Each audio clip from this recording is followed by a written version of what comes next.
am informed that we are now live and our microphones are live. So it is now 6:34 and we are bringing the meeting to order at this time. So tonight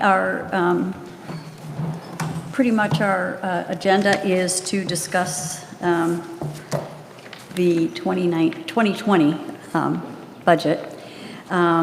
First of all, we have Colin Morrow has an excused absence, as does Penny Carter. Colin will be here tomorrow evening, Penny will not. The rest of us, of course, though, are here. Does anyone have any changes or additions to the agenda? All right, assuming there are no objections, we will accept it as printed. And so I'm going to have, if I could please, Joe, would you and Jennifer, however you want to present a little bit of, if you could just give, I know the Finance Committee is quite well aware of what's been going on, but could you give the membership who might be listening in a little overview of what this process looks like and what brings us here this evening? I would love to. The process that we're doing tonight was a process that I have used at other facilities where the managers will sit down and present their budget to myself, the general manager, and our finance, our CFO. We put it together. We build a budget from there, from a high level. And at that point, we sit down and tear it apart and we present the same way we're going to present tonight, where the managers will come and sit in front of all of this committee and all the residents who are watching, and they will present their budget. It has been put out. We put it out probably 2 weeks ago. This is a very high level. At the end of the day, it will be up to the Finance Committee and ultimately the board to decide what the final dues increase would be. This is the managers putting in their input, which they are in the trenches every day. So the process will be each manager will come up here, they will present their budget, you guys can ask questions. This will be more of a work session. There will be nothing coming from the floor other than from you guys. Any questions or any concerns that residents or anyone has, they can direct them to Jennifer, myself, or you, and then we will get answers back to them. This is a long process. Like I said, out east, it was, we did it was 5 days, 4 hours a day in front of finance, and then we turned right around 30 days later and did it 5 days in a row to the board for 4 hours. So that was your former process? That was my former process, yes. So hopefully we can get through this tonight and tomorrow night in a relatively decent time frame. But knowing that this is one of the single most important parts of the community, if it takes us 5 hours, it takes us 5 hours. So. Great, thank you. Jennifer, do you have anything you want to add? No. Except that Jennifer is, as you will see, Jennifer has the budget on her computer. And as we're discussing each of the departments and each individual aspect of what is going into the budget, she will be able to display that. And if the Finance Committee wants to know, okay, what if we took that out of the budget? What's the impact of that? So first of all, the manager's going to say, you don't let me hire that person. These are the things that you are not going to see done in Sudden Valley. Or if we decide to add them, then we will see exactly what it costs, not just for their salary, but for the equipment they're going to use, the supplies that they will need, and just about everything else, so that we know the full impact of adding a person to our staff if we wish to. So it's just one example. I'm not giving you everything. And I also want to focus on the fact, or want you to focus on the fact that this is an operations portion of the budget. We are not going to be discussing capital tonight, or are we? Oh, some. Is the last Oh, it's the item. last part. Surface Okay, last item, pardon yes. me. That's My okay. apologies. Okay, so we are starting with operations and then we go to capital. Okay. Yes. Oh, go ahead. No. Just for the people here, the people at home, for the community at large, that may not have seen the last Finance Committee meeting and may have questions about the process. I've had at least a dozen people reach out to me with questions about, have dues been decided, what's going on, what's the process? Of course, tonight is part of the process, tomorrow is part of the process, 2 board presentations and 2 town meetings are part of the process. But I wanted to remind everybody that on the Sudden Valley website, on the May 29th video, starting at 1 hour and 4 minutes in, you can see the last discussion that the Finance Committee had with staff about how this is going to be set up. At 1:22, we address some rumors that were going around about where the dues are.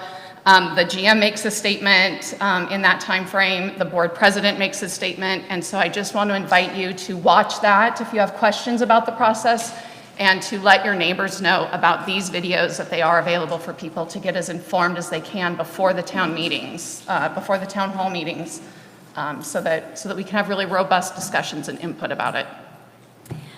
Thank you. That's part of what I was going to say. And in addition to that, know that no decisions are final at this point. All we're doing this is our process to go through and make decisions. And until we have all the information we need about what is needed from the department managers and other aspects of what's going on in Sudden Valley, we can't make good decisions about where we're going to put the dues or how we're going to spend your money. Okay? So there are no decisions in the rumors I've heard out there about double your dues. We have not made any decisions. So please stay informed. Please come to the meetings and get to the point where you understand our process so that you can be the one who is speaking what's really going on out there and dispel some of the rumors. We don't want people to be fearful of this process. We're being as transparent as we can, and sometimes because of that, we get ourselves in trouble because we put a lot of information out there. Please use the information wisely and give us a chance to actually go through this process and make some determinations. All right, so Joe, I'm going to let you this is not going to be a formal motion here, Robert's Rules. This is just going to be mostly discussion. So Joe, I'm going to let you lead the process here, you and Jennifer, and then those of you who are on the Finance Committee, if you have questions or concerns, please pop in. We will have an opportunity for community comments at the end of the meeting. No. No, No, at the end? this is presentation only. Oh, this is presentation, sorry, I missed, Yep. sorry, you're good. Okay, there will be no comments right now, but we will have them in town halls and so forth in the future. So that's why we set up the town halls. All right, Okay. please. Thank you, Finance Committee. At this time, Brian Krulak. Oh, yeah.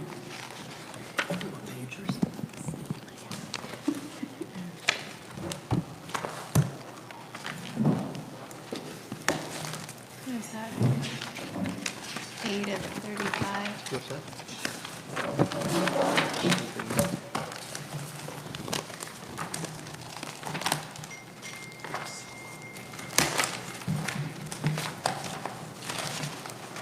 We're taking a quick little break for just about 30 seconds. Okay. It's page 88.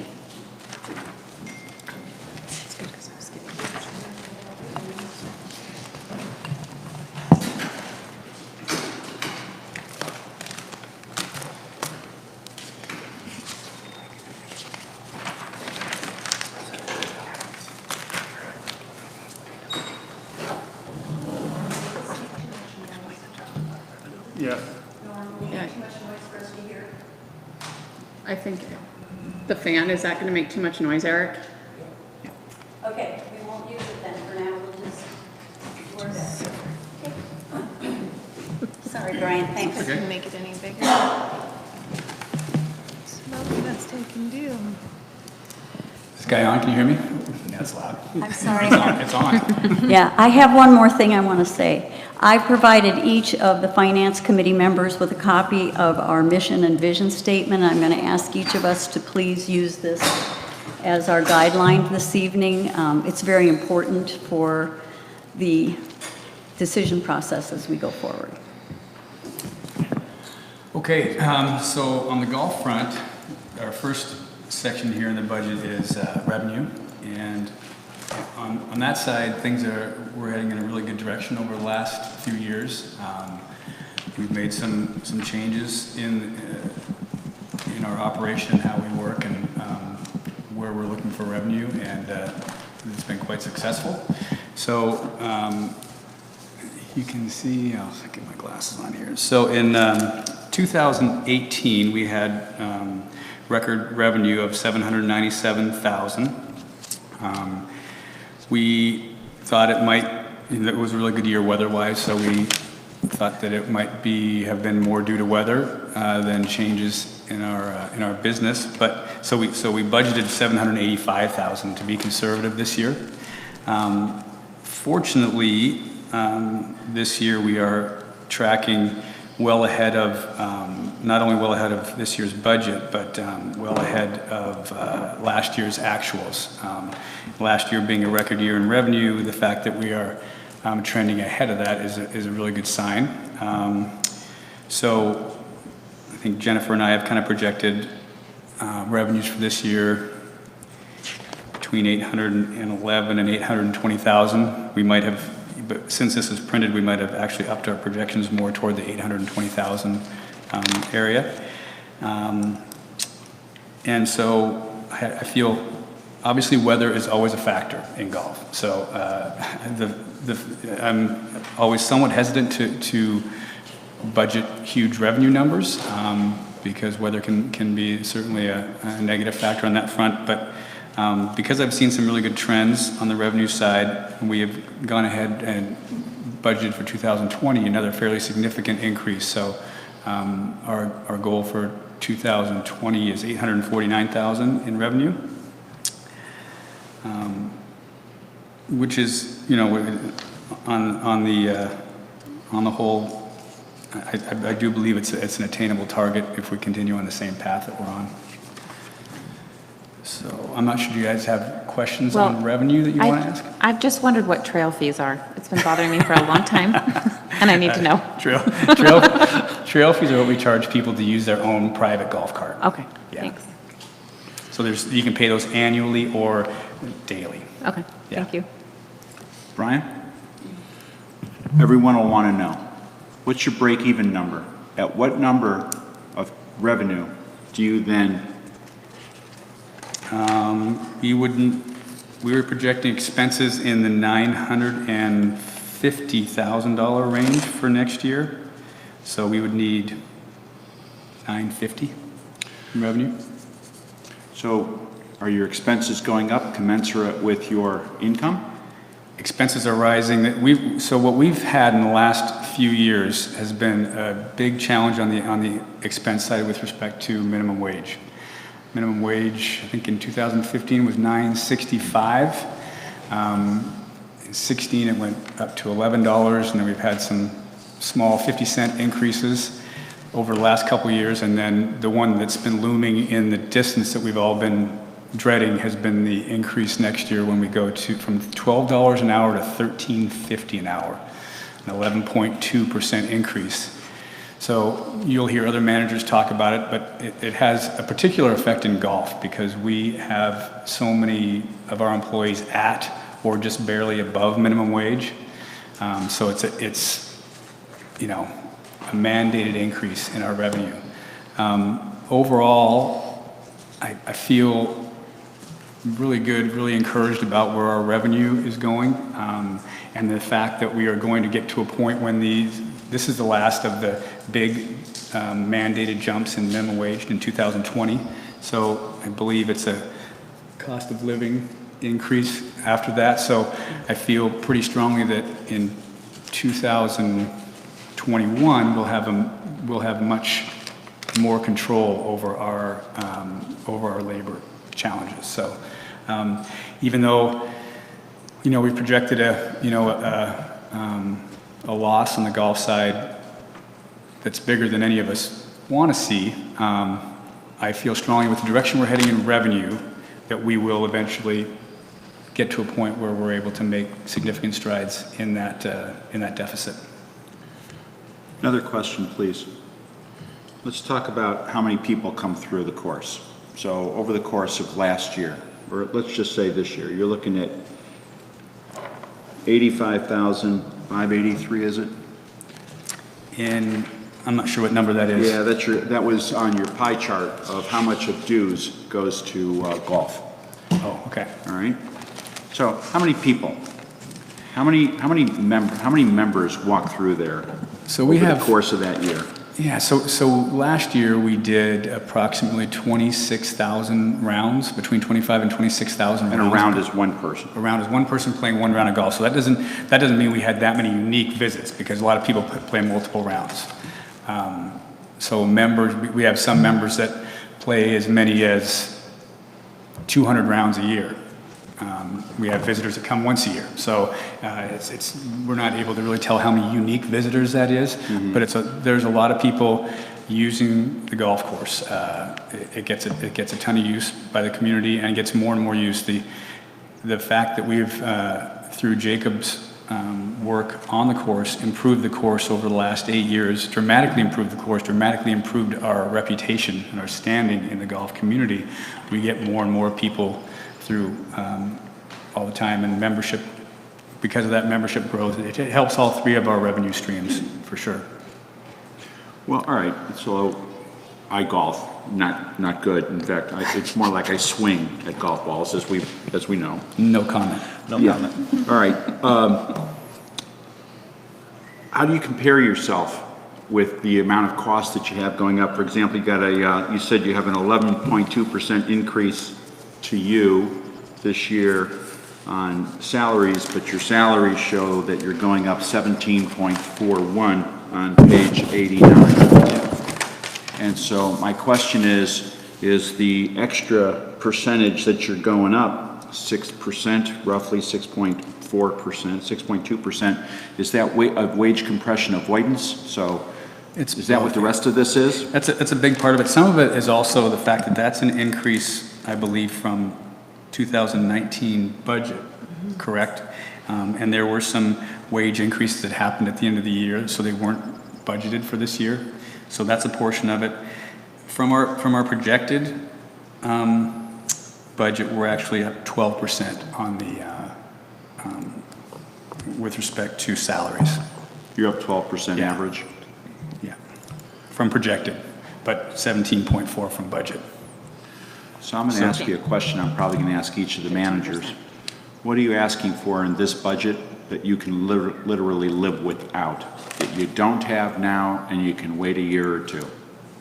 It's just a hard question. I'm just going to ask each person. Yeah, I mean, there's, we made, besides the labor dollars, and like I said, much of that's mandated.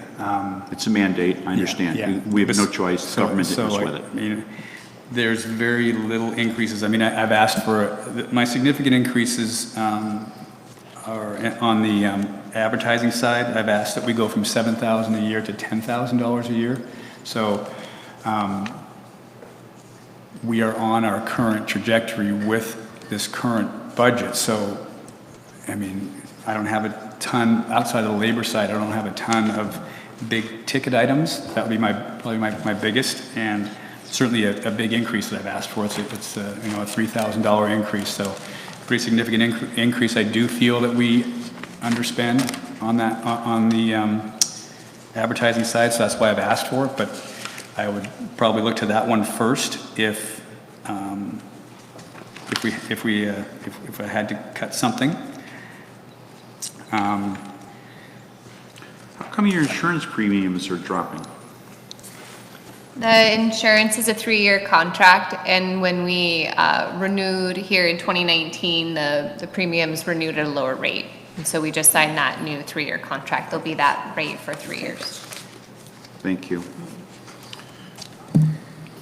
Other areas where my expenses jumped are in equipment repair and maintenance, and that is due to the fact that we're going to have a golf cart fleet that 10 of the carts will be in their 10th year of operation in 2020.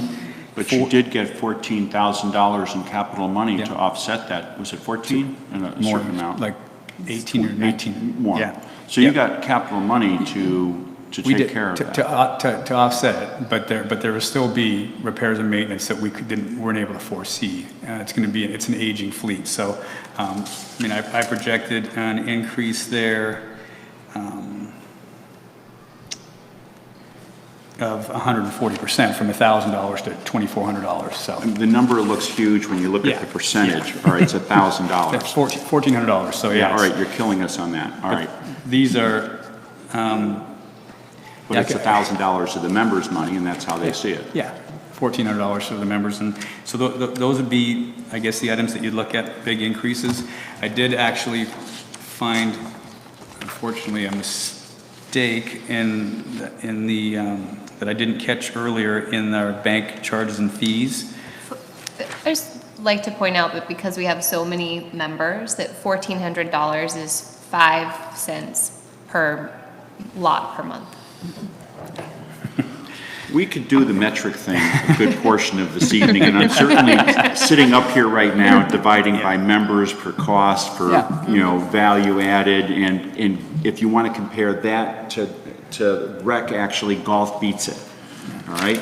So that's just, so the metrics support golf, but it's the members' money, and everyone wants to focus on golf. And it's a very fair question, asking where there's areas that I increased and that I could, those are definitely two of the areas. One area I wanted to mention, unfortunately, will almost certainly be higher is the bank charges and fees.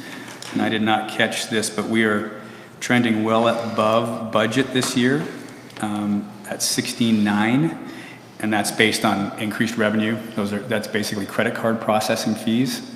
And so the fact that I'm projecting even greater income next year means that number will have to be higher, and it's not a controllable cost. All right, so here's my last one for you. Yeah. Golf is estimated to require, did I read this right, Jennifer? There were two different numbers, but I think it was 88,583, or was it 102,999? So the 2019 loss The is 2020, what do you expect that you're going to need? Oh, 20 is the second number. The second number? Yeah. Okay, so that's 102,999. Okay, not 103. That's what you're projecting. Last year, you projected a number, but you came in, how close to it? Lower, yeah. How low? Percentage? I think it was 57,000 that we ended up. That's against a perceived loss of 88. 88, yeah. Okay. So do you expect the same, and I appreciate and advocated that you be conservative so you don't have to come to the board to ask for money mid-year. Correct. So are you looking at this in the same exact way, that you are going in a conservative manner saying, all right, I recognize I'm asking for, I'm going to possibly need 103,000. I'll add the buck. Yeah. 103. That you expect that 30%, you come in, all things being equal, lower than that. You're right, and it is a conservative budget, and my goal and what we fight for all the time in golf is to be as efficient as we can and to shrink the amount of money that we need to be subsidized. So yes, I would go into next year fully hoping and expecting that we would do better than that. Have you I know the answer to this, so I'm just going to ask this more for members. Have you consistently over the last 5 years asked for a certain dollar amount from dues to support the golf course, and at the end of the year beat that number that is Yes. a correct statement? That's a correct statement. Roughly about the same gapping? Oh, gosh. Well, in 2018, actually, the loss was a little worse than what was budgeted. So in 2018, the loss was $51,725, and the budgeted amount between golf and turf was $34,280 loss. And then prior to that, I've got the actuals. Yeah, 17 was a bad year of revenue. I So, remember the year. yeah, I felt it. yeah. Is But that it, Mitch? in general, with the trend that we're on the revenue side, my expectation is that we will deliver a smaller deficit than is budgeted here. I fibbed. I have one more question. Where are you at in your marketing? We're doing really well with our marketing. The change that we made in our staffing by adding a head professional last year has freed me up to do more marketing, and it has borne fruit already. We are, a big focus was on the outing side, and we are trending in an extremely positive direction with outings. We brought in 2018 about $56,000 in outing, $56,000 in outing dollars, and we are right now booked, and that might not all come through, but we're booked to do about $106,000, so almost double. So about a $50,000 increase in outing business, and Attributing that to your marketing business? a lot of that's due to the fact that I'm freed up and not spending as much time in the day-to-day operation, and I'm free to make marketing efforts on the outing side for sure. Absolutely. I'm good. Okay, go ahead. I just wanted to ask a clarification. By outing, is that are you talking about the tournaments and? Yeah, I'm sorry. Okay. I can clear that up too. We have three main revenue streams in golf. We have daily green fees, people that just walk in off the street, play around, they call up, book around, play as a foursome. Then we have our golf members, our annual green fees, so our membership players, people that pay an annual fee to play. So, and then the third one is outing revenue, and that's groups anywhere from 16 to 260 that book in advance and bring a group outing out to the golf course. Yes. Thanks for the clarification. Yeah. All right, I have a clarification I want. I'm looking at the salaries, and it looks like about 40,000 is what you're going to need in order to make your people whole from the state requirement of dues increase, or salary increase. And then when I look at the amount of additional income you anticipate, we're talking $65,000 approximately.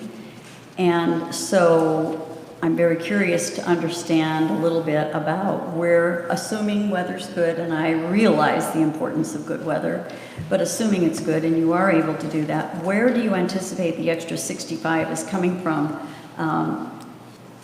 I know it's going to come from everywhere, but where is the majority of that going to come from? So when Jacob's up here presenting turf care, he'll have similar issues. The wage compression issue affects him, course. but as much as it does me. So it's affect the fact everybody, that there's another department who he's purely an expense side. He doesn't have a revenue side to offset. So the increases in revenue get eaten up by both increased costs in golf and in turf care. So increased costs in golf, are we talking people or are you talking other expenses? Wages going up. Wages only, okay, Yeah. good.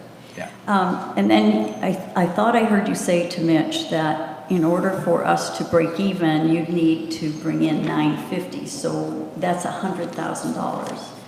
Tell me how we, because that sounds like we're going to be 100,000 short at the end of the year, and yet we're making a lot of progress, and only 40 of that is going to be people. So I'm just curious how we are going to be that much short. Well, that's just, again, that 40 is just on my side, but there's Jacob's side as well. Oh, okay, so Yeah. we're looking at two components here. Yeah, Got it. yeah, All right. yeah. I will wait Yeah, then. yeah. Thank you. Yes, and That will he's explain it better. facing the same, but he's facing the exact I same got issues it. that I am. The wage compression has been a huge challenge, but Okay. I'm eagerly anticipating 2021 when we don't have these mandated increases, and hopefully if we're able to continue on the trajectory that we're on with respect to revenue, we'll be able to dramatically close that deficit. So we don't, ultimately, I don't want to do anything budget-wise that affects our ability that changes the trajectory that we're on revenue-wise, because we're on a very positive trajectory, and I want to maintain that trajectory in the hopes that when we're able to control our costs better after 2021, that we'll be able to close the gap. Okay. The other question I had was, and this may not really be necessarily a budget, but it affects the revenue, and that is you've brought in a number of additional outings, as you call them, or tournaments. Yep. Mm-hmm. How much further what's our capacity, I want to I want to say, I guess, for additional tournaments that won't impact the members' experience Yeah, here? that's a really fair question and a hard answer. What I can say is that our members, on the whole, really buy into the program. They're passionate about golf. They love the golf course, and they want nothing more than to see the golf course succeed. So even with this significant increase we're seeing this year, I haven't had a ton of blowback from members, but it's something that I have to be very aware of, because they're a significant portion of our revenue and a big part of, it's their golf course. 90% of our members are property owners, so they're essentially owners of the golf course as well. So I do have to stay very aware of that. I can't tell you what our capacity is. I just know that it's a very fair point. It's something that I have to actively manage and make sure that I don't overdo it. And I think you seem to feel confident that you can beat out the rest of the golf courses in a lot of cases for the demand. That I know has been a long process that you've been working on. And you still believe that there's room for growth in that area over how many more years do you think before you might, I don't want to say tap it out, but you might hit some kind of a slowdown? Yeah, I see room. We've made a significant increase in outing business this year. I'm not sure how much more we can do there, but where I see room for growth is still on the membership side. I'm fairly bullish on Sudden Valley in that we are the only golf course community in Bellingham, and more people are going to move here because of the golf course and wanting to live in a golf community. And so we have everything working for us on the supply side in that respect. An amazing community, amazing golf course, and as long as we continue to make the course better and better, we will. I see room for significant growth on the membership side. Thanks. How many Any other questions? Go ahead. Yeah, how many members do we have? So we have a total of about 410 members, and there are many different classifications. So some of those are members that pay as little as $125 a year to get access, to get a little bit of a discounted rate on their daily green fee, and then access to play in all the club tournaments. And then full family members that pay over $3,000 for the year for their. So there are family memberships too? Like, so they could Yeah. represent an individual or an entire The household? way we count them, so a family membership, regardless of whether they they always have at least 3, but they could have 6 or 7, unlimited above 3. We count that as 3. Okay. A couple's membership, we count as 2. Single memberships, we count as 1.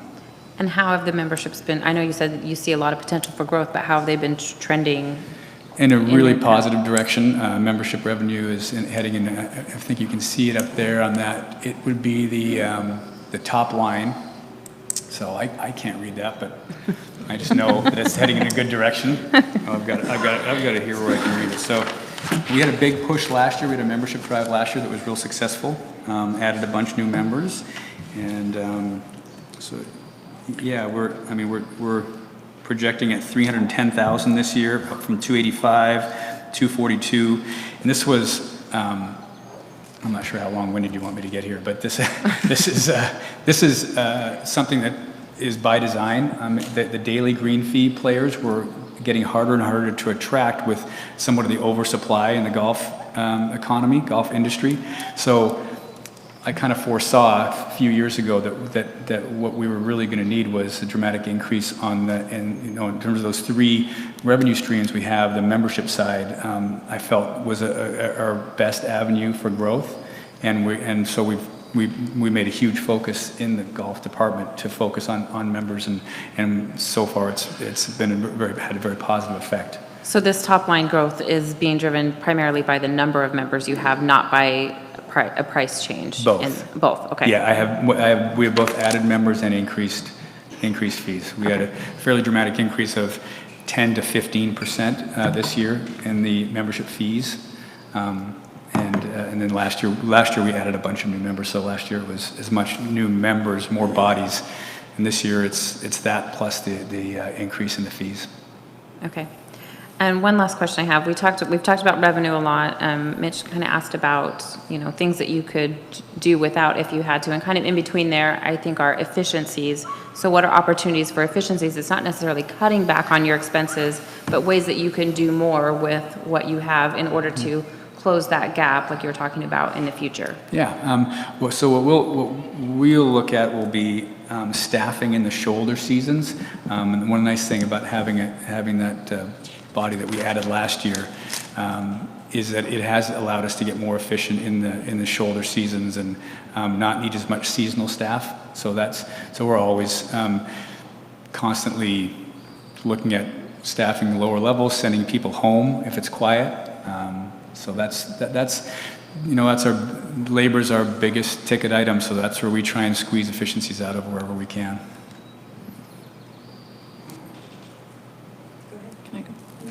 Okay, just a couple of questions. Did I hear you say that 90% of the current membership are Sudden Valley homeowners? Correct.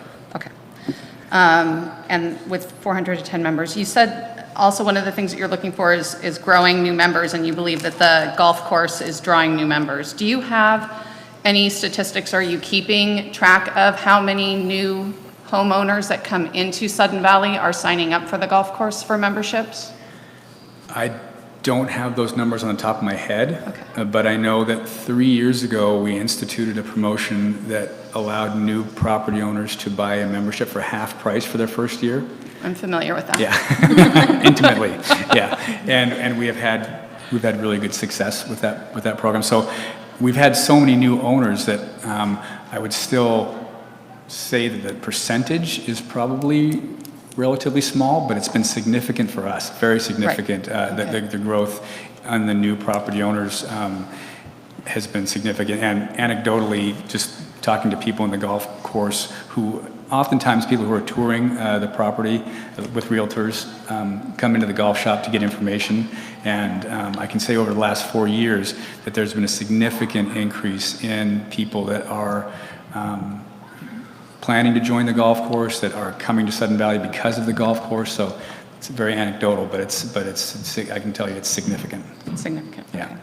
And then are there plans to, or are you maybe already marketing within the current community or how is that outreach for members that are already in the community to promote them joining that maybe just aren't aware of the Yeah, so last year, especially, we had a really big membership drive, we called it last year. So we reached out to current owners that weren't members, or current owners that were lower level members, and this was for property owners only.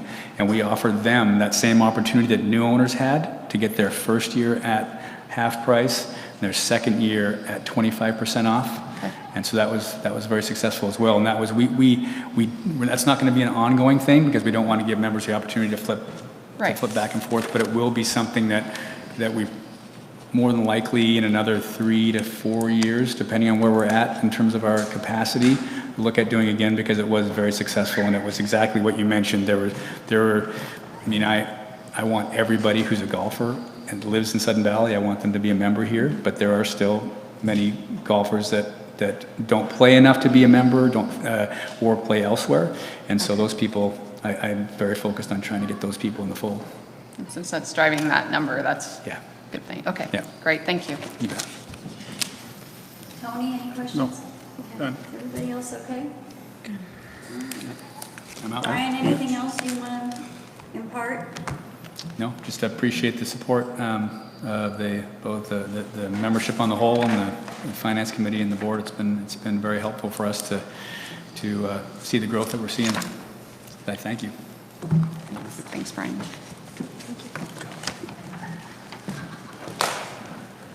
Next is Jacob.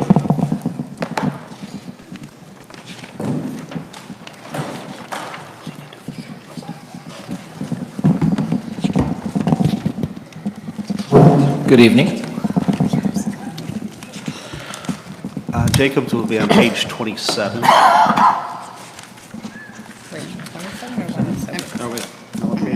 It's also 107. 27 of 35. Say that number. Page 27 of 35 and 107. There's two sets of page numbers on the document. The right side is 107. Correct. Okay. Sure. Okay. Good evening. Whoa, sorry, that might be a little loud. How's that? It's not too loud. It's not too loud. It's good to be loud.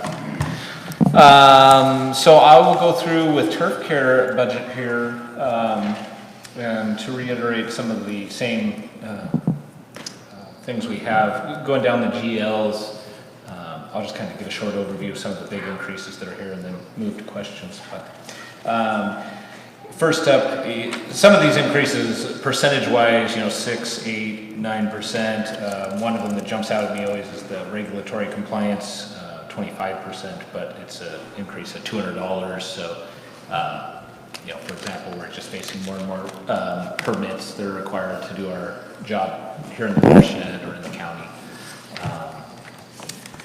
So some of these increases are a few $100s, but percentage-wise, they add up.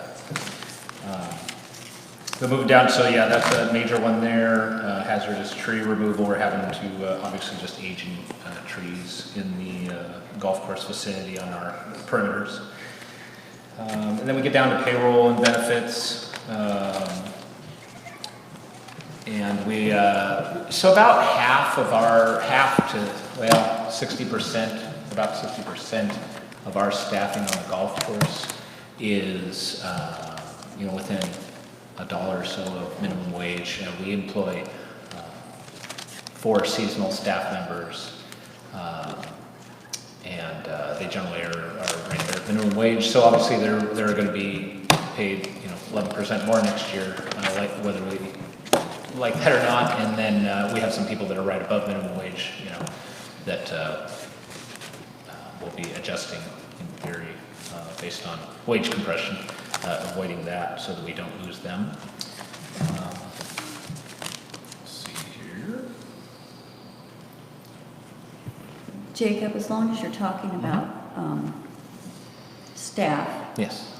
tell me a little bit about your experience with keeping your staff. What kinds of challenges have you had with hiring and maintaining your staff? Yeah, I mean, definitely the people that have been here shorter periods of time, there's more opportunities to make more elsewhere, especially in construction. So, that's been a challenge to keep those people.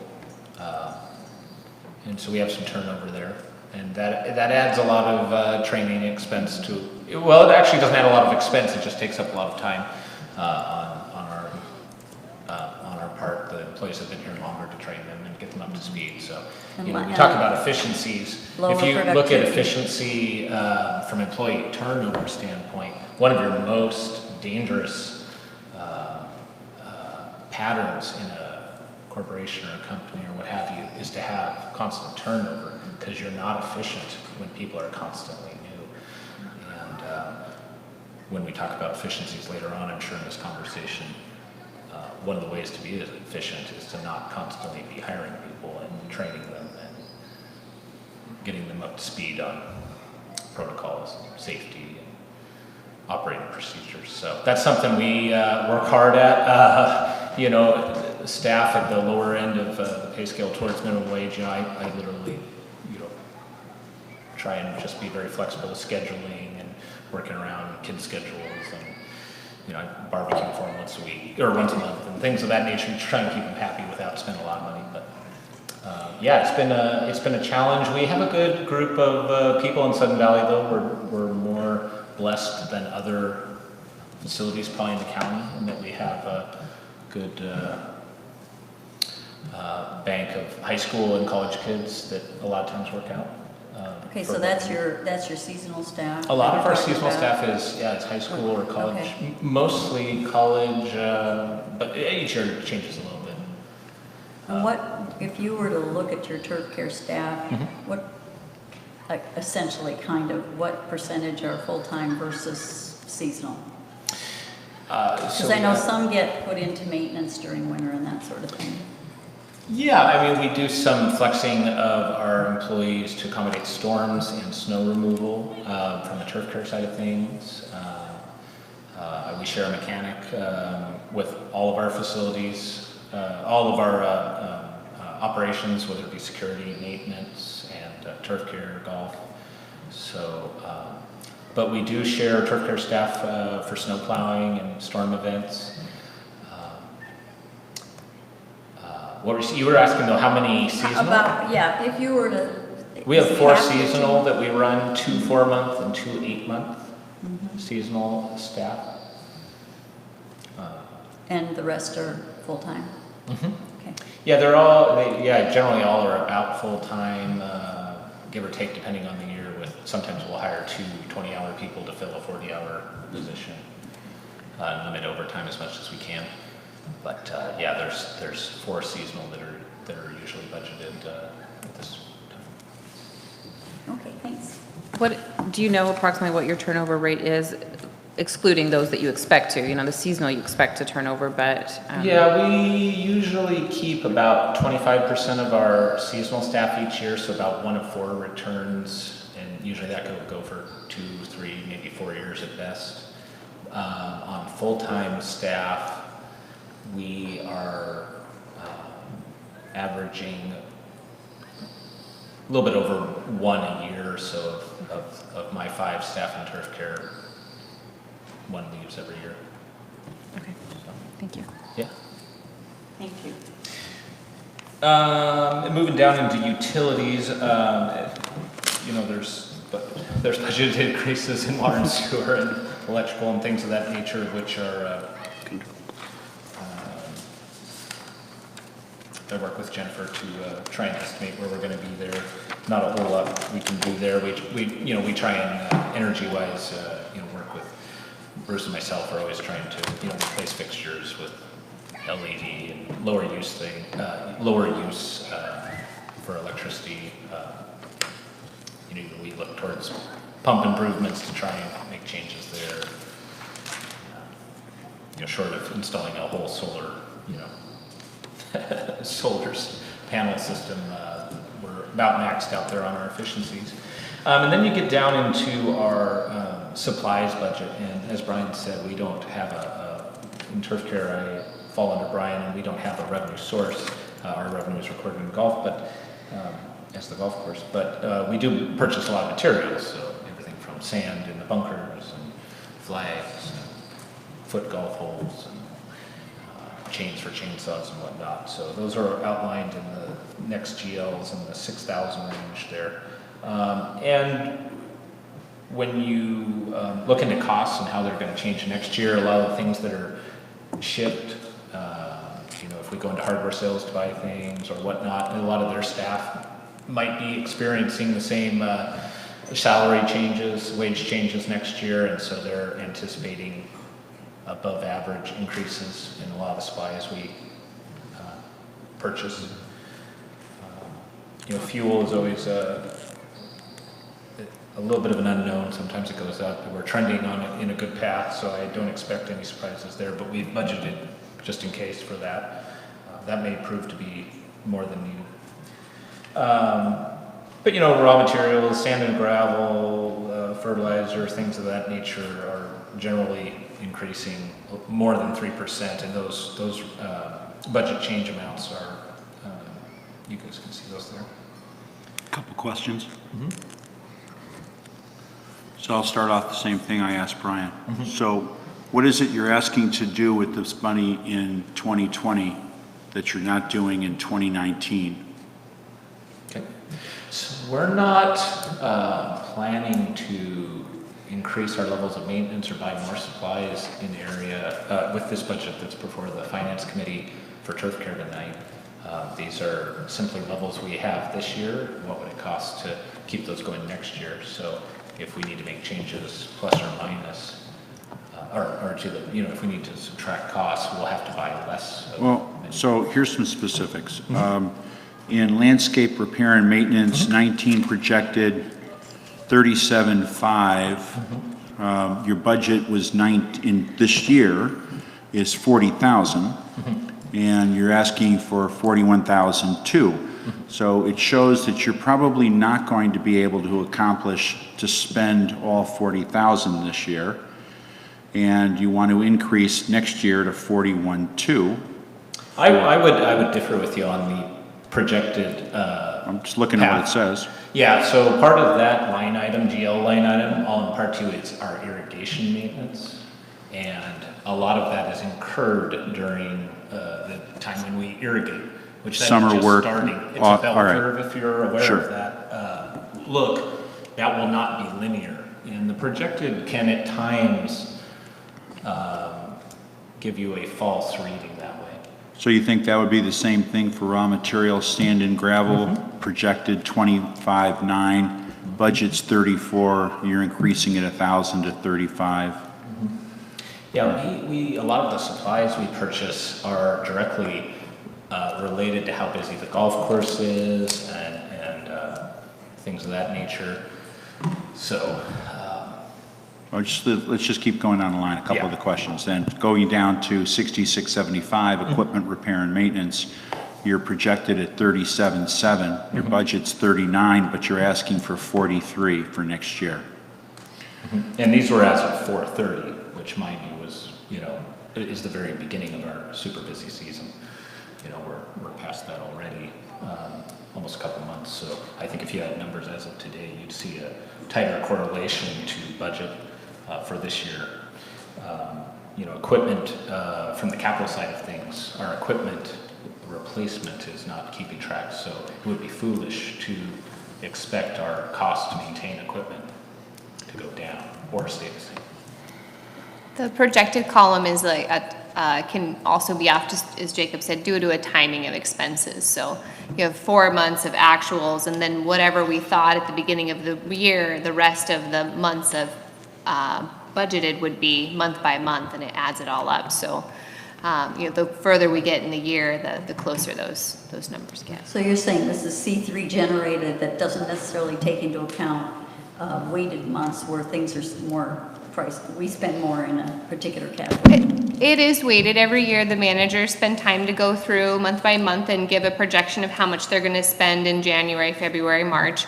But then as you get further into the season, if you thought you were going to spend $20,000 in June and July, and you ended up spending that in August and September, then that projected number would be low because you've already passed that number, but it's going to go back up to the actual. But it's not a number that I can edit on this report as far as what gets printed for the community. Yeah. So then going back to my original question, so you got a 47, the association, not you specifically, but 47% increase in the last budget cycle, and a fair amount of money went into operations, all right, and capital. So are you going to complete everything this year that you were funded for? In regards to capital. Operations and capital? Oh, yes, that's always the goal. We definitely in operations, a lot of times if we don't use our budget wisely during the operating season, conditions fail, and then that's directly. No, I understand the consequences, revenue. but for everything that you were funded for in 19, right? You're going to get it all done? You have to hire more staff? We are not hiring more staff in the turf care. That was not budgeted in 19, and it's not budgeted in 2020 either. Okay, so you're still going to be able to get everything done that you received your funds for this year? Nice. Okay. So again, what are you going to do next year that you don't have to do, that you're not doing now? From the operations standpoint, Yeah, just on operations. what are we going to do in 2020? Are you asking from his requested budget? Yes, from your Okay, requested so are you budget. asking for anything new in your budget? Or is this, it looks No, like this is this just is no- increases there in is each no, area based on what you're anticipated? Right. Yeah, for example, there's no increase in full-time equivalents. There's no additional fairway top dressing sand. These are levels that we've maintained over my last, definitely 2 to 3 years, and we're projecting that into 2020. It's just the cost of doing business. It is literally the cost of doing business that we are doing this year. For example, in the equipment R&M, I'll be honest with you, what a lot of parts are made out of steel. And when you have steel terrace out there, It's a big things jump. pop up more than they more than inflationary costs would lead you to believe they should. We did discuss this last year, and the tariffs are hitting, and so your steel is going up. Your sand and gravel also is coming in? Yeah, gravel and sand costs have gone up. Most of that's due to construction demand. Sand is a huge part of building roads and foundations and whatnot. So Well, that would go against a capital project. That wouldn't go against us. No, we have sand, raw material sand and gravel is a GL line 6621. That's our maintenance cost. You said construction. So just because of the demand for construction gravel, it's going up. Okay, all right, just not ours, because we're not buying, you're not buying any material for capital construction in here. Not, this budget is all operations. No, the sand and gravel in here is operational expense. Okay. Thank you. Yeah. So continuing down, you can see like fuel is projected at 10%. That may or may not be, may or may not end up being the number we have for next year, but we, many times will run under in some GLs, and that we don't go out and use more fuel than we have to. So that's usually a savings that goes against our total cost of doing business. And then finally down to contracted services, professional services, the things we have to hire out, like electricians for pump stations. We just had to do a capital repair. All those costs are going up a shocking amount, to be honest. So we have to plan for that and try and budget for it. So those are projected to be, 10, 11% increases there. So on the whole, that averages out to 6.78% in the turf care change year over year from 2019 to 2020 budget. Any questions on all that? Okay, I just want to clarify, so I think you've said this before, but I want to hear it again. Yes. You're not adding anything. No. You're just accommodating for pretty well-known expected increases based on our situation here, what the kinds of things you're purchasing, and where did you collect the data about? Because it looks like each thing has been carefully evaluated separately, so you didn't just put 5% on everything or 6.78%. So did you contact the various suppliers and ask them what they anticipated their increases were going to be? Yeah, I've contacted various sources where there are multiple sources for supplies, and you say, what can we look at? Equipment manufacturers, are you expecting mid-year increases? Sometimes that happens. What's the thought on parts next year? Sand, gravel. We get numbers from Lisa on insurance and whatnot there. Jennifer does some of the legwork also, and we usually contact vendors on all that. Some stuff comes from Journal, literally reading the Wall Street Journal and things of that nature, and trying to project where fuel will go. But yeah, we I think maintenance, Brian, we're constantly talking with vendors trying to get the best deals, so it's a common conversation. Yeah. And then as far as efficiencies, that we've been working on efficiencies for about 8 years, and we experiment each year on staffing a little bit differently, and everything from light bulbs to the equipment we buy. We just bought a triplex this year, a demo model, and it's a hybrid model. So very much like some of the cars we drive, it's using electric motors to try and use less fuel, and we're seeing those changes. It's a constant battle to try and implement them. I think from my side of things, in the years to come, you're going to see robotics take over mowing activities. We may see that on the golf course and in parks. So, but sometimes those have capital costs. Well, they do. They always have capital costs, but sometimes the capital costs are more than we want to facilitate as an entity. So we'll keep working on that. We're looking at irrigation upgrades this year, and those will focus on efficiency, not only in labor, but in maintenance and reduced operating costs. So it's a constant desire to be more efficient. So you're not adding more staff? No. This budget doesn't have you doing work in 2020 that you're not funded for this year in 2019? Correct. All right, so no increase in new scope, no increase in new work. That's a good way Cost- to put it. Yeah, the scope is not increased. Scope is not increased, cost of doing business. A lot of extra permits. More. There's just more. I take it you're going after more trees. Well, there's always tree maintenance to do from a safety side and course management side. The county is thirsty in its permits, I understand. We're doing okay, but every year there's a little bit more. Just got to plan for it. And smile. Karen, any questions? No, I'm good.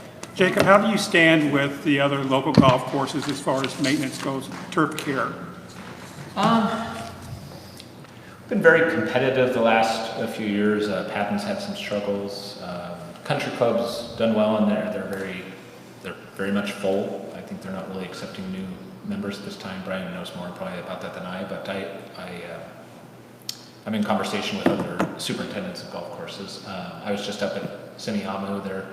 They're spending quite a lot of money due to their sale of one of the courses, Loomis, to the Lummi Indian Reservation. So that's going to be interesting. There's going to be a lot of capital investment maybe at both of those, and something to watch so that we're competitive.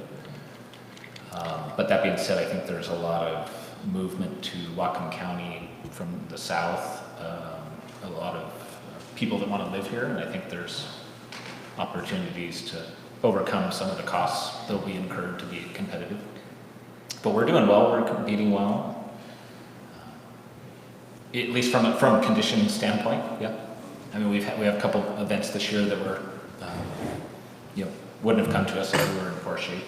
The men's senior open qualifier in May, and then the Washington State Women's Amateur in June. So those are great, and a lot of outings and whatnot. So we're competing well. That's what we like to do. I think we have asked our questions. Thank you, Jacob. Thank you, Jacob. Thanks, Jacob.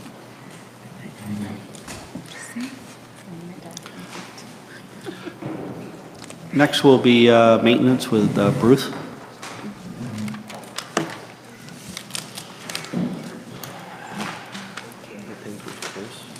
There's gonna be page.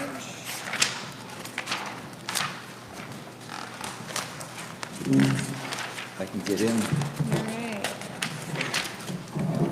Alright. Page 94. 94. Welcome, Bruce. I'm sorry, say again? Welcome. Thank you, Carol. Thank you. I think what I'll try to do is to stick with the large items rather than go through the small ones and everything. But if anybody has any questions, let's skip over it. Please let me know. I'll go down to item 6408, which is the GL. And there's a savings in that one of about 70%. What we did here, instead of going out and having uniforms cleaned, we're buying our employees 3 uniforms a year. So they do their own cleaning, take care of it. The next one probably is what everybody's waiting for, and that's payroll. And the maintenance department is asking for 1 full-time and 2 part-time, full-time people. I'm not let the questions come. Let me go. Why would you think that? Okay. If you go to I'm going page, to ask you to speak up, Bruce, because this is going to be important for us. There you go. Is that better? That's much better. Thank you. if you go to page 117, you'll find a summary of costs associated with these new positions.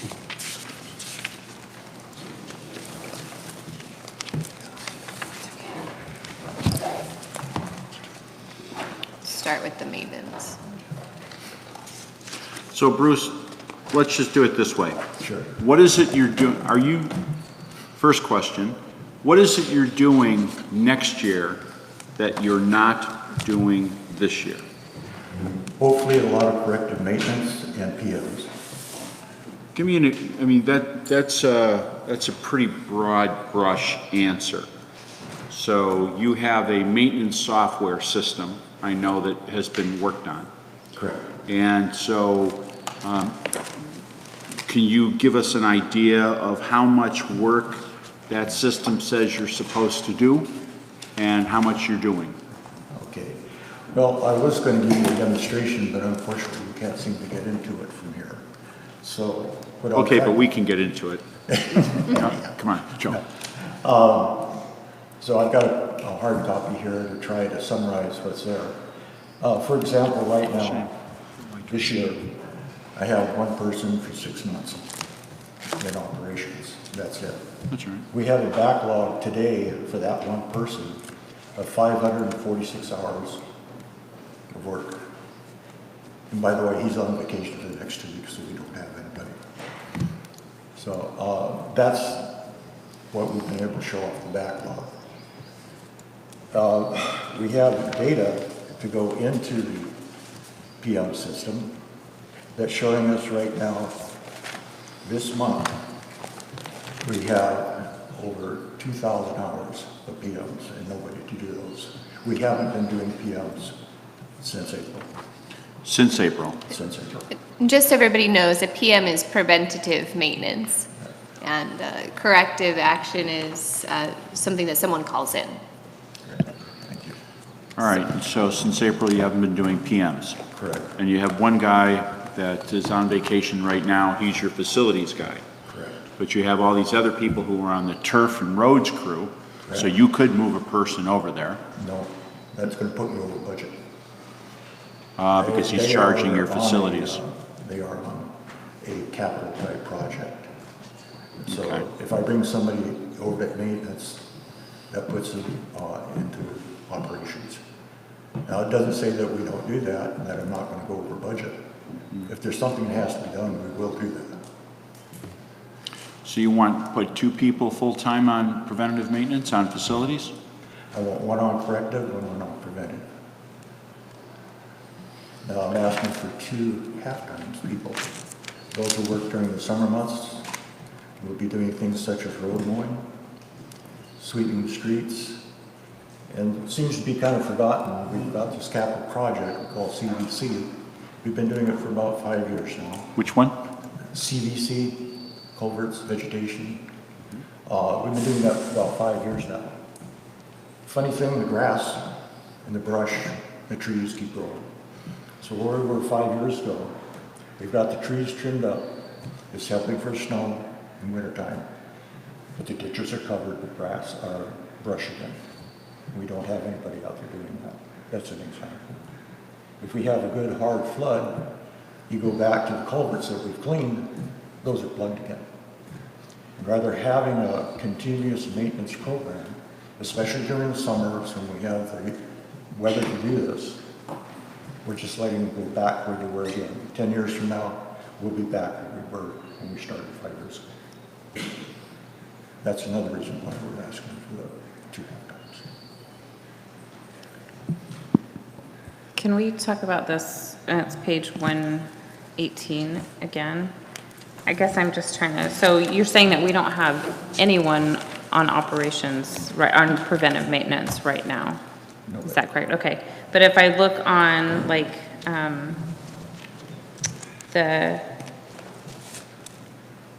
where was I looking at? Hold on. The 2019, I'm on 118. So the staffing base, I'm showing 5.5, January, February, yeah, like down there under the required versus actual. But you're saying we don't have, those are not operations employees? Which line are we speaking of? At the bottom. Yeah, the 2020 budget staffing base, 2019 FTEs. Can you help me out here? Jennifer helped put this together. Yeah, Great, so down under 2020 budget staffing, you see it says January 5.5. That half a person there, that's the mechanic. So half of the Okay. mechanic's time is booked to maintenance. So you gotta take that out all the way across, that half a person. They're fixing all the equipment. And Okay. then you see that jumps up to 9.5 heads in April, and that's where Bruce has all the staff in operations, all his culvert vegetation control, which is capital, they're training doing Firewise. So that's why that number jumps up to the 9.5. But they're not out there doing corrective maintenance, he actually just has the one member. They're not available to do corrective maintenance. Now, Firewise is included in corrective maintenance in the hours here, on the last page under other. And then you can see that in, let's see, June, you've got 1.8 heads. Half a head is the mechanic again, the part of it's Bruce, and then the one person is the person that's left to go and do the work. And it jumps up in July and August because we've got hours allocated to help with events. And so that's why it looks higher. But really, there's just one person during that whole time to do the work. The event setup is also included in this schedule under other. And so those hours are accounted for here as work that needs to be done.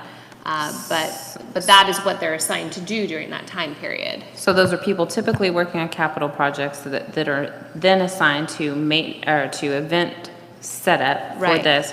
So we only have one person, I'm just trying to understand this, we have one person only set aside to do operations tasks, whether that be preventive maintenance or corrective actions.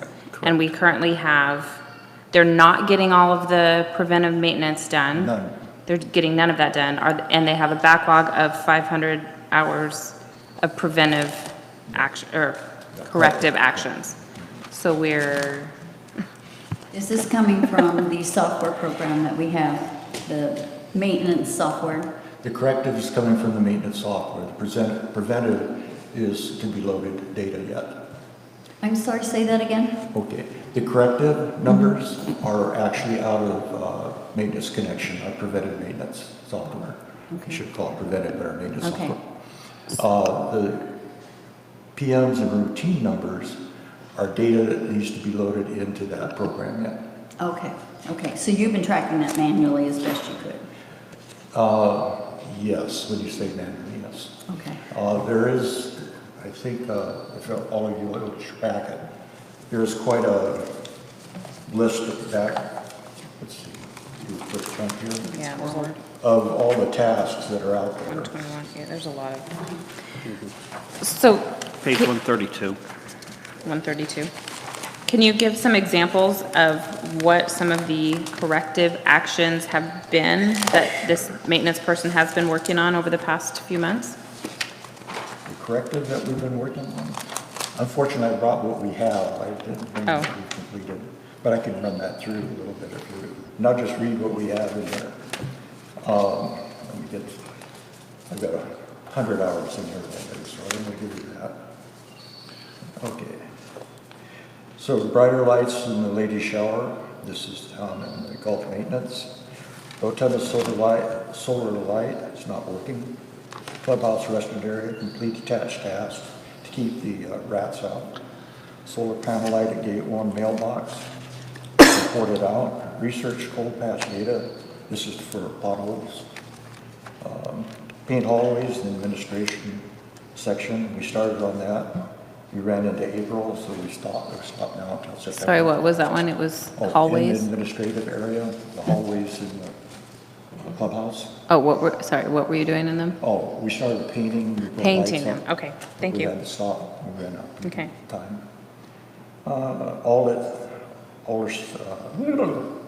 Adult Center, there, the apple trees out there need to be trimmed back. They're about ready to fall apart. We have a stop sign down at Fields Park and Huckleberry Court. Skyline Court, same thing. Gate 3, easterly side, we need to stabilize the warning street signs. Gate 3, westerly side, same thing. Gate 3 north, basically the same thing. Harbor View East, stop sign and down. That's what we're doing. The kinds of Not- things that are being, okay, thank you. I have a question. I don't see the clubhouse water fountain here. Did that ever get repaired? It's been done. Been done. It's only been 4 or 5 years.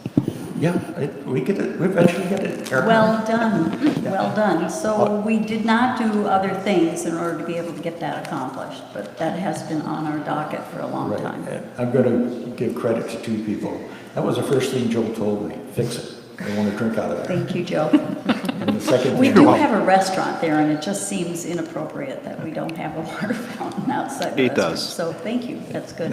The second Okay, but thing these is- are the kinds of things that we have to put off for a long time based on what you're saying, because we just don't have the staff to address it. So how do you prioritize that sort of thing?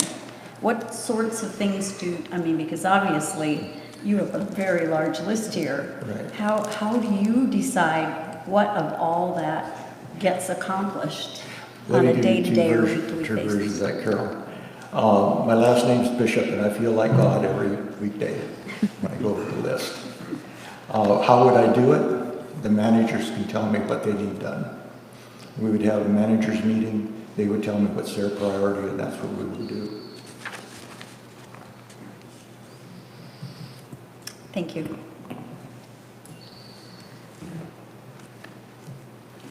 So when you have that managers meeting, who's speaking to the road stuff? Who's the person that represents that? I'm sorry. Well, when you have a managers meeting, and I know, Maddie's probably there saying things that she needs in the community center, and there's probably other people. So who represents the roads and the culverts and the stop signs and things like that? That's you? Okay. Are you selfish? Maddie's quite persuasive. She really is. I would vote that you be selfish once in a while.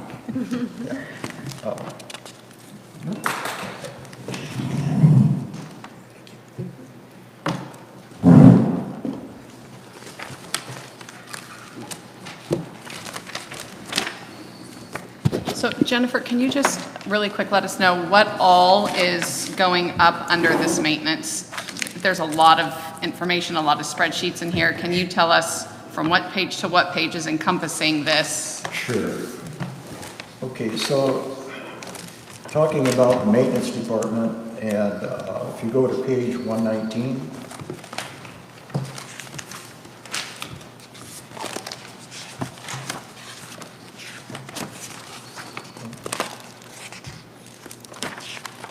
if you look up at the upper left-hand corner, I sectioned the areas of Sudden Valley's maintenance in that blue section.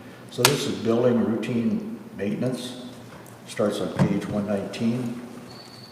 These are all the tasks that are called routine or PM. These are not corrective. And that goes back to page 124.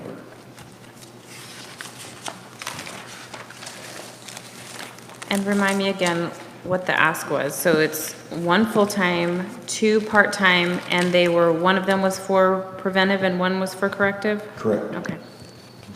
Whoa, go over, I had two full-time. Well, Only one full-time person? I'll try this again. We have one full-time already. Yes. We're adding another full-time. Okay, so you want to add one person full-time and two part-time, Correct. correct? Okay, bless you. Bless you. and have you just designated which is going to which? So the FTE would be preventive or corrective? The Or- added one, right now, will probably be preventive. Okay, and then the part-time are, One thing why you see me hesitate, I get thinking details when people ask me questions. And a lot of the work that's done in preventive can't be done alone, such as working on the roof or the road. So that's kind of my hesitation. okay. So this is a safety issue. Absolutely. Okay, all right. A little help with the spreadsheet here, if I'd like, Jennifer. So we have a number here that says building routine total labor load, 240575. Correct. That is, I'd just like to point out, this is Bruce's Yeah. spreadsheet. I just Lovely, did the Bruce. summary of FTEs at the bottom on the main page. 240575, what is that? That's the total labor hours For required for what buildings in a time year. period? For what time period? A year. For 1 year, okay. And so the 231.5 is for a month. I'm looking for the 235, I'm sorry. Kathy. That's Just under it. underneath that, just under Oh, it? 235, yeah, that's Is still that in. approximately a monthly amount? That would be the total for all the tasks. It doesn't mean that they're repetitive. So example, line 1, remove debris from the roof, that takes 6 hours. Okay, But it's done 4 times during the year. So it would actually be 24 hours total for the year. Does that make sense? Yeah, I see, and this is really good because I don't think anybody gets a sense of how much time it takes. I know that I was always amazed by how much time it takes to pick up all the garbage from each of the garbage cans in the community, and it's like a one-day thing for one person, right? That's all they It do is. for 8 hours. Right Yeah. now, the park says that, but yes, you've got to commit somebody almost full-time for the day just to clean the garbage up. Okay. How many garbage cans do we have? This is Bruce's spreadsheet, this 50 isn't some? out of Maintenance Connection? Yeah, this is the one, and again, I'm gonna give credit on this. When I first came back, Mitch wanted me to do this. I pulled this back up. This is the amazing. data that we were gonna put into the maintenance connection. Okay, so this is what Maintenance Connection will do Yes. eventually? Okay, this is the kind of reporting we're gonna get, but you've been doing this because you've been collecting this data for years. Yeah, I don't wanna go down that path right now. That maintenance connection is a good program, but it's very labor intensive to get it started. Yeah, And that's why Ashley has done such a good job of, she's been able to dog it and get it there. This report, I'm gonna give her credit. That's Leslie's, a week's worth of work. Ashley getting that to work so I can actually use it. that's great. That's great. Bruce, are you asking for a new FTE janitor? A new FTE, Janitor? Custodian? sorry, Mitch, my. Are you asking for another custodian? Yes, What happened to your existing custodian? he's there, You're asking for a second? correct.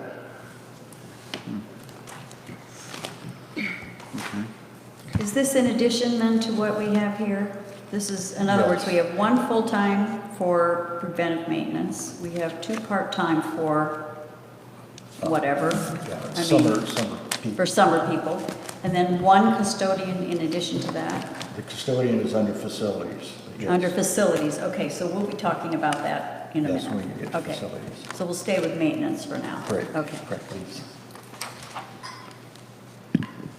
So there are a couple things that were on this list that, and I asked Joe about it, but some of the marina landscaping around that area, and I think some of the, around the kayak racks and stuff like that, we've been talking in the Parks Committee, I think there's some little overlap or maybe confusion about who is doing it. Sometimes so have you identified the most efficient way to do that? I think sometimes it's the parks guys, it's under here, under your hours, but I'm just wondering, maybe speak to that a little bit. Sure.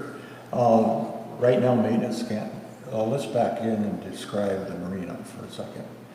If we looked at the marina, take the bathhouse, and looked over towards the dog park, that's a park. Okay?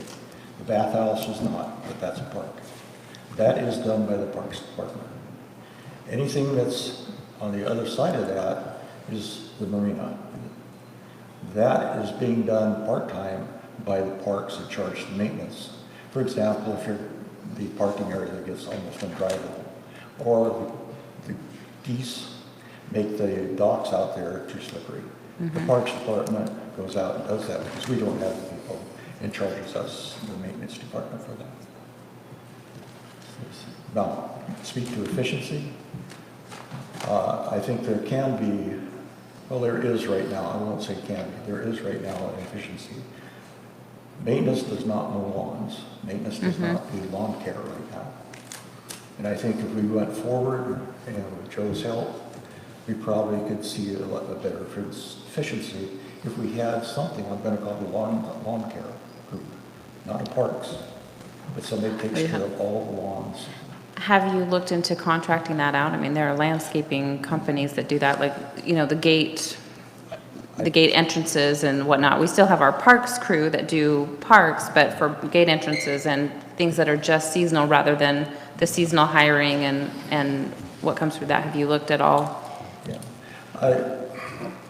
I've seen contracting, I've seen it during, I'll call it custodial work, and it gets awful expensive fast. What I'd rather do is look at it from an internal and work with Jacob on that. He's the expert when it comes to vegetation. So if we want to look at that as far as contracting out, I'd like to get his input heavily. And compare the two possibly of internal versus external. Right. Yeah. Okay.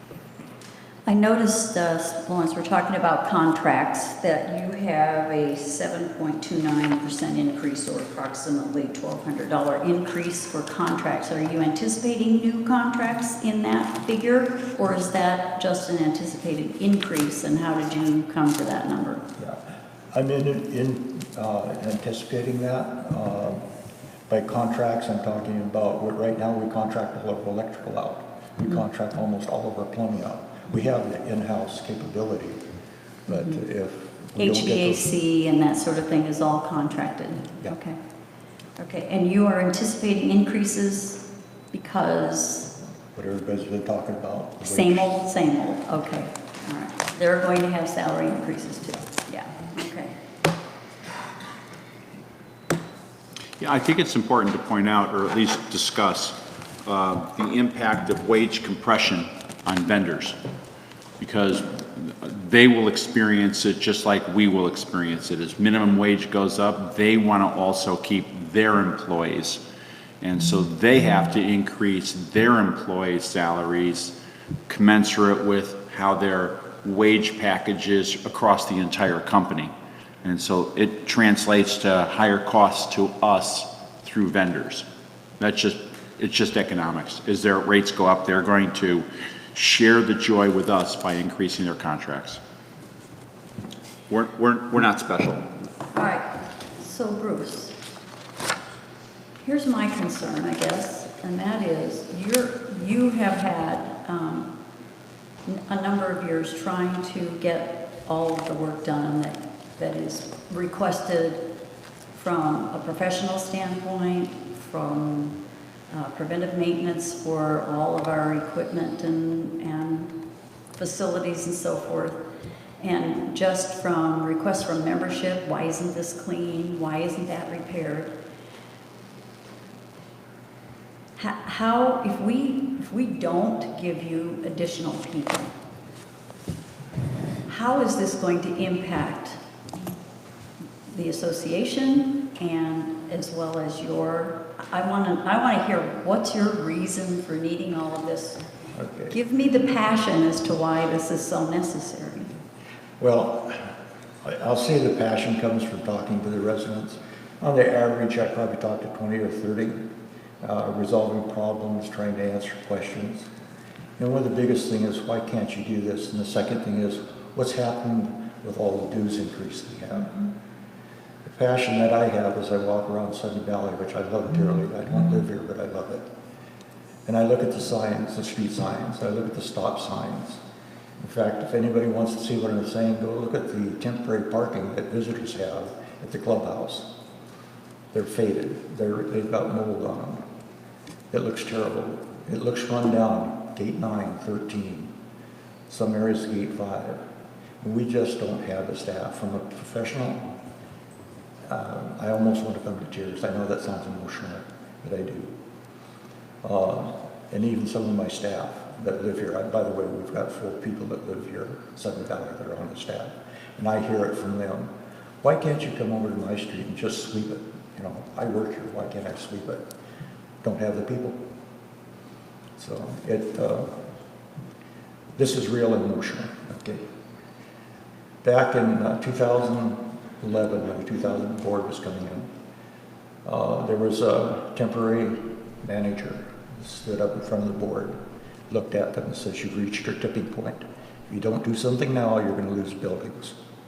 Look where we are today. I'm not going to say if you don't do something now, we're going to lose Sudden Valley, but just think what the visitors are looking at when they come in here. Drive around Sudden Valley, all of you.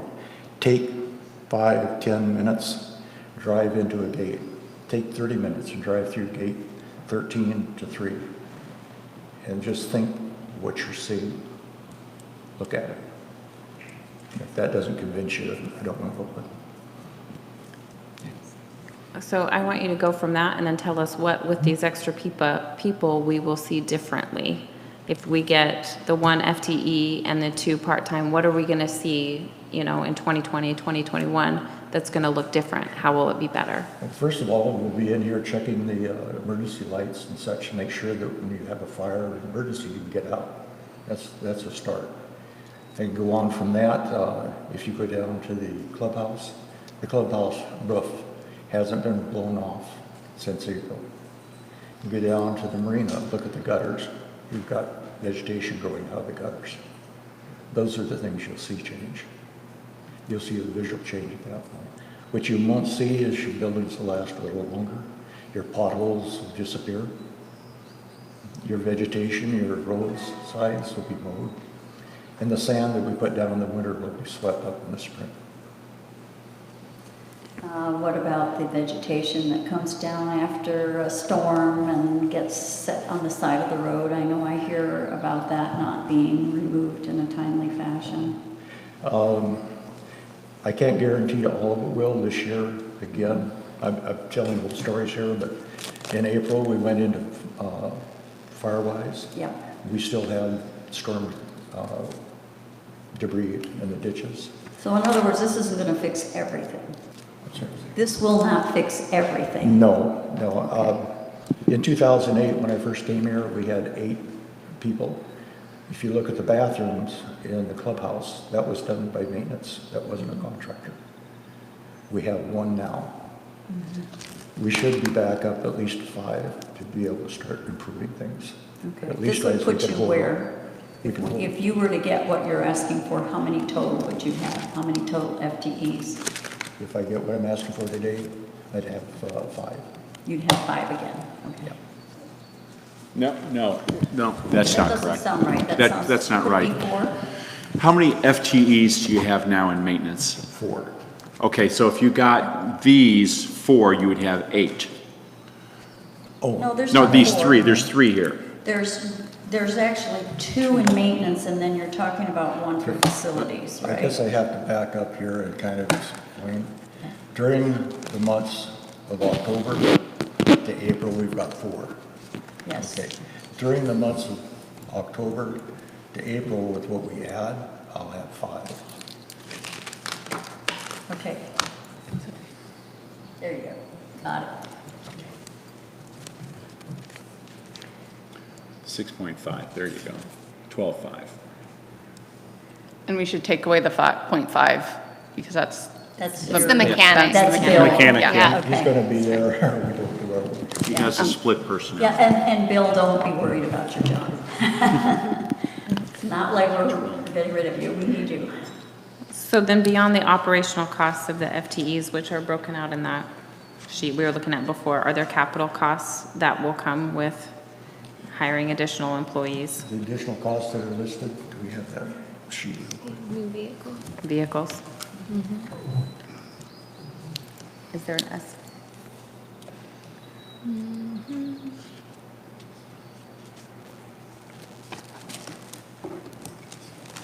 And that's not on this, right, and on Is this the one you're 117? talking about?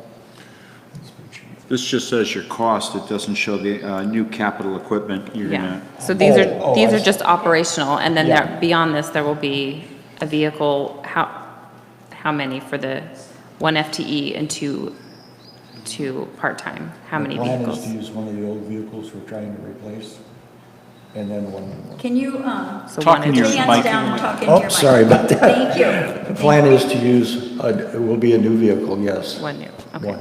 One new vehicle, but the others will use The vehicles old that we vehicles have. we Okay.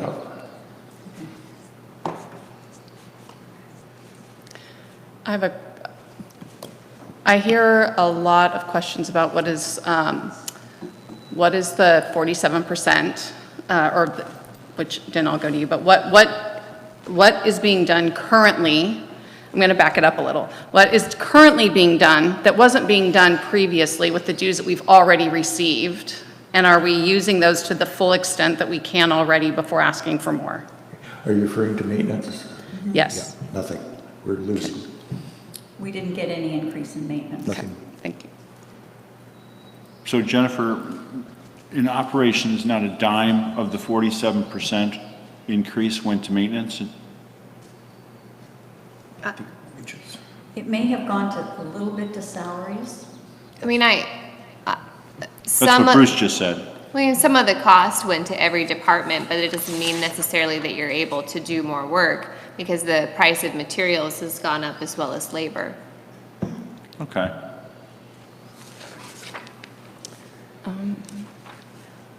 Well, let's just ask that question. Let's just digress for a second. Why don't we just broadly explain, of the 47% increase that the members received a bill for, let's show them, let's just talk, where did that money go? Let's put We have a that, pie chart on that, right? let's Yeah. put that up. Sorry. Is that okay, Carol? Yeah. Jennifer did a nice pie chart on that. But unfortunately, this doesn't compare 2018 to 2019. This is just the 2019 budget. But the numbers that you show, for example, here, 13, or over here, these are the increases? No, that's, No, the total. that's the total That's just the total of monthly. the pie. Yeah, the total monthly amount of dues for the pie at 92% collections. I did not give Mitch a pointer. No. That's done. You cannot blame that one on me. Well, you know, every question asked to your staff today is, so what are you gonna do different with your dues increase that you didn't get last year? What are you doing new? And so I love your pie chart, but I'll be honest with you, I would be nice to see where the pie got split in 47% and where it went, to be able to tell the members it went here, here, here, here, and here, and that's what you're getting for your money. So before we go into, okay, here's 2020, and we want this, okay, here's where you're getting your 47%. Am I on target here, you think, guys? Yeah, you're talking about taking the 2019 increase and splitting it out into the various Yeah. pie pieces, and then I'm gonna add to that, it would be nice to see the 2020 increase, and maybe we have it, it's a lot of pages that I have looked at, but I didn't see it. the increase specifically, this is good information, but also seeing the increase specifically and how that breaks out into the different departments is also helpful. If we're asking the question, every member has to be Yes. asking the same question. I think as soon as I asked the question, 3 people went to their pads in the audience. Yep, I want to know that too. Would we possibly be able, I know that Jennifer, you have the ability to, and maybe this doesn't get us there, but do you have the ability to change the numbers in here? Can you put in, if we did not add in those FTEs, what that would look like in 2020? Yes, I can. Can you let us know what the dues would be if we added no FTEs in maintenance? We're going to ask her to do this in real time? Yes? Yes. Just give me a moment, please. But to your first question about where did the money go from last year? I mean, if we look at the dues increases from 2018 to 2019, most of the increase went to capital. You had, That's what I think we have to show. Because you see, most of our conversation today has been, what would you do next year with money? And the answer has been, well, from Jacob, nothing really. And from Bruce, well, all right, I got one more person for facilities, and I want 6 months in roads, and I want 6 months in culverts, and I need another custodian. Okay, that's operations money. So people can understand that, but if we don't show them all this went into capital and this is why, then they're going to say, well, now you're getting more money. We have 2 different companies. We have a capital company, we have an operations, which I'm preaching the choir. Mitch, you just nailed it on the head. That's the question I get from more residents, excuse me. That's the question I get from more residents out there. Where did my capital, or where did my money go with that dues increase? They don't care that it went to to say it went to capital, okay, where'd my money go? Correct, We have to show them. correct. You're asking for more, we have to show them what they got. Yes. so if you take out the additional maintenance people but leave in the janitorial person, then it would be a $6.66 increase, As opposed to, $9.95. Okay, so sorry, that's 668 versus 995. 995. And what you're saying is that is per month? Per month, per lot, Per lot. at developed rate, and that's an estimate based here today at 92% collection. Okay. In 19 money? Or in 8, and this is 2020? 2020. For 2020. The question was, what is the impact if we remove the additional maintenance staff? And the impact is also listed on page, It's 117. yeah, 117. At the bottom of page 117, it's got the estimated annual developed lot for monthly dues. Okay. So we would take out $4.90, if we took out all new employees, we would remove $4.93 from the projected $9.95. That's for maintenance and janitorial, the new people. for All of maintenance them, and yeah. If we took out all new FTE requests, we would reduce the operations budget increase to approximately $5. Correct. Approximately. Do you anticipate that with that extra staff, you would be able to completely catch up that 546 hours of backlog? No. Okay. We will always have a backlog. You have to have a backlog. Yeah. That's a requirement. If you don't have a backlog, you're doing something wrong. Right. If you stop. Do you agree? But we would be Yeah, able great. to Yes. get our safety features. That's one of the key features, yes, the most important. And by the way, safety does include your stop signs, your vehicles, traffic control, that type of thing, not only buildings. So Bruce, you know that 1960s poem, We the Unwilling, led by the unqualified, been doing the unbelievable for so long with so little, we now attempt the impossible with little or next to nothing. And you've done very well with little and next to nothing. So could you see phasing in the amount of FTEs you're asking for instead of going for a big jump? I can understand the road mowing. We don't want to lose position on all the capital work we're doing. I understand that. That's 6 months. Actually, it's about a month and a half of just that when we have the chain mower. Is that right? Yeah, once you've done once, you're a month and a half, you're back at it again. Yeah, so at least 2 times, if not 3 times. So 6 months, I understand in the summer. So you're painting the Golden Gate Bridge. All right, start, keep going. So that, and then if you were, could you help us understand, could you phase this in as opposed to try to get it done all at one time? Because it's a major jump. Could it be done? When you say phase it in, right now, with just one person in operations, if I'm reading you right, Let's say you get let's say you got one person, and 6 months out of the year, they're road mowing, and the other 6 months, they're supporting buildings. isn't going to work. The summer is a big work time for everything. Again, if you're out patching a road, hole in the road, if you're up on a roof doing a repair, you've got to have 2 people. You put somebody up in a bucket truck, you've got to have 2 people.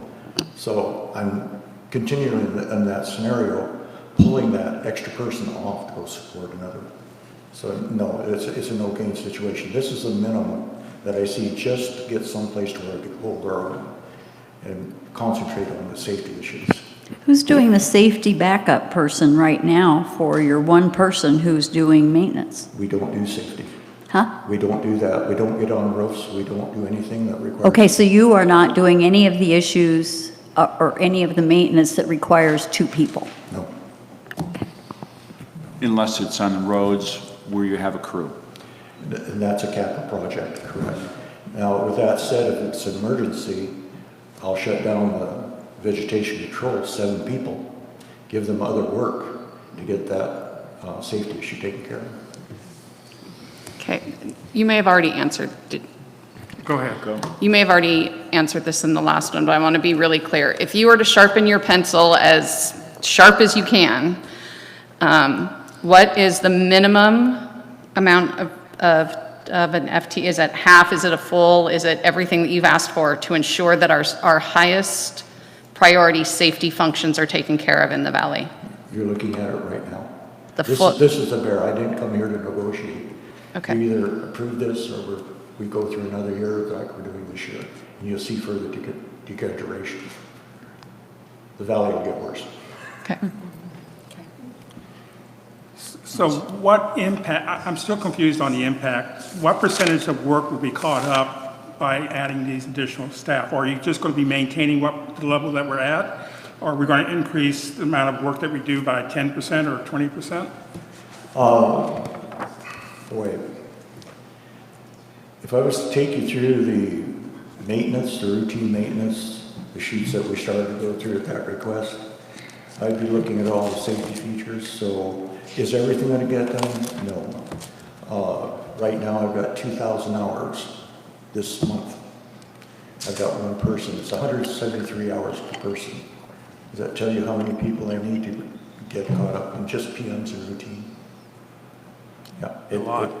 We're going to, I repeat, get the safety issues first and then move from there. All That's right. what we're looking for. So to say that you have 2,000 hours this month, which is a man year, all right? So you're saying that maintaining Sudden Valley is 12 man years. It's a 12 man year activity, 12 FTEs just to take care of facilities if you've got 2,000 hour months. I'm going to say yes. Because again, I go back to 2008. We had 8 and we were doing pretty good there. So talk to me about prioritization. Okay? All right, some things are just going to have to be run to fail. Correct. All right? I know that we don't go in and pull preventative maintenance on bathroom fans. The fan breaks, we replace the fan. All right? Maybe. Hopefully. Maybe. Maybe? Absolutely. I'm telling you the truth, Mitch. Maybe. I've got lights. Maybe on, you but- replace it. I mean, if you get a call, you would put that in your backlog, go replace it. You're not going to go Yes. service a fan. Yes. Okay. So you have to prioritize. Is that plan that you're looking at for 2,000 hour months prioritized, allowing to run to fail? Correct. It's extensive. So are we running to fail with this budget for maintenance? I'm going to say yes at some items, not all. For example, I'll pick on the building here. I've heard rumors that we're not really trying to put a lot of money into this. So answering your question, if that's the way we do this building, no, we won't repair the exterior. We'll maintain the interior. The building will fail. Right now you have birds in springtime coming through your walls, which they couldn't before. They're so up. I think Carol's seen that. We can stick our fingers through the side of the wall over here. And that's not a rumor, that was actually a decision of the Finance Committee last year, was to say, don't spend any money on this building unless it's for health or safety, just because there is so much work that needs to be done. We need to evaluate whether it makes sense or whether we need to replace it, and everything we've seen, it doesn't make sense. And Carol, I can understand that. I'm just trying to answer the question. Yes, we will have failures. And they will be. The exterior of this building is a good example. See, those, Bruce, are almost, those are acceptable failures. We're dealing with obsolescence, and the board has to decide, where do you want to put your money? You want to put your money into maintaining something that's dead, or do you want to put money into something that's going to be new? All right?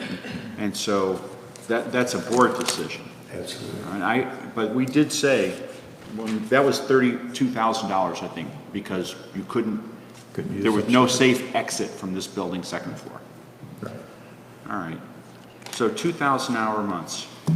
That's, all right. And so you're saying, unless you get these 4, or these 3, these 2 6-month people and this 1 other person plus 1 new custodian, that's your non-negotiable bare bones that you must have. Correct.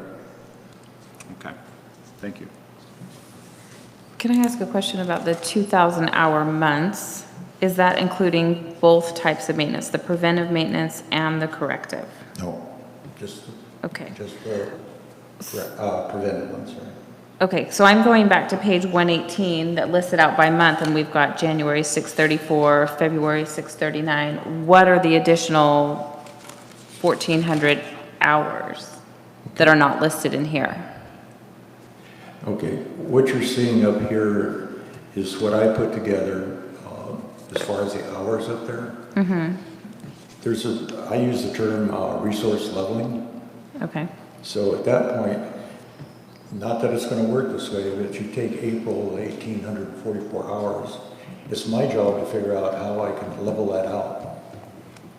okay. So that it's spread out through the other months.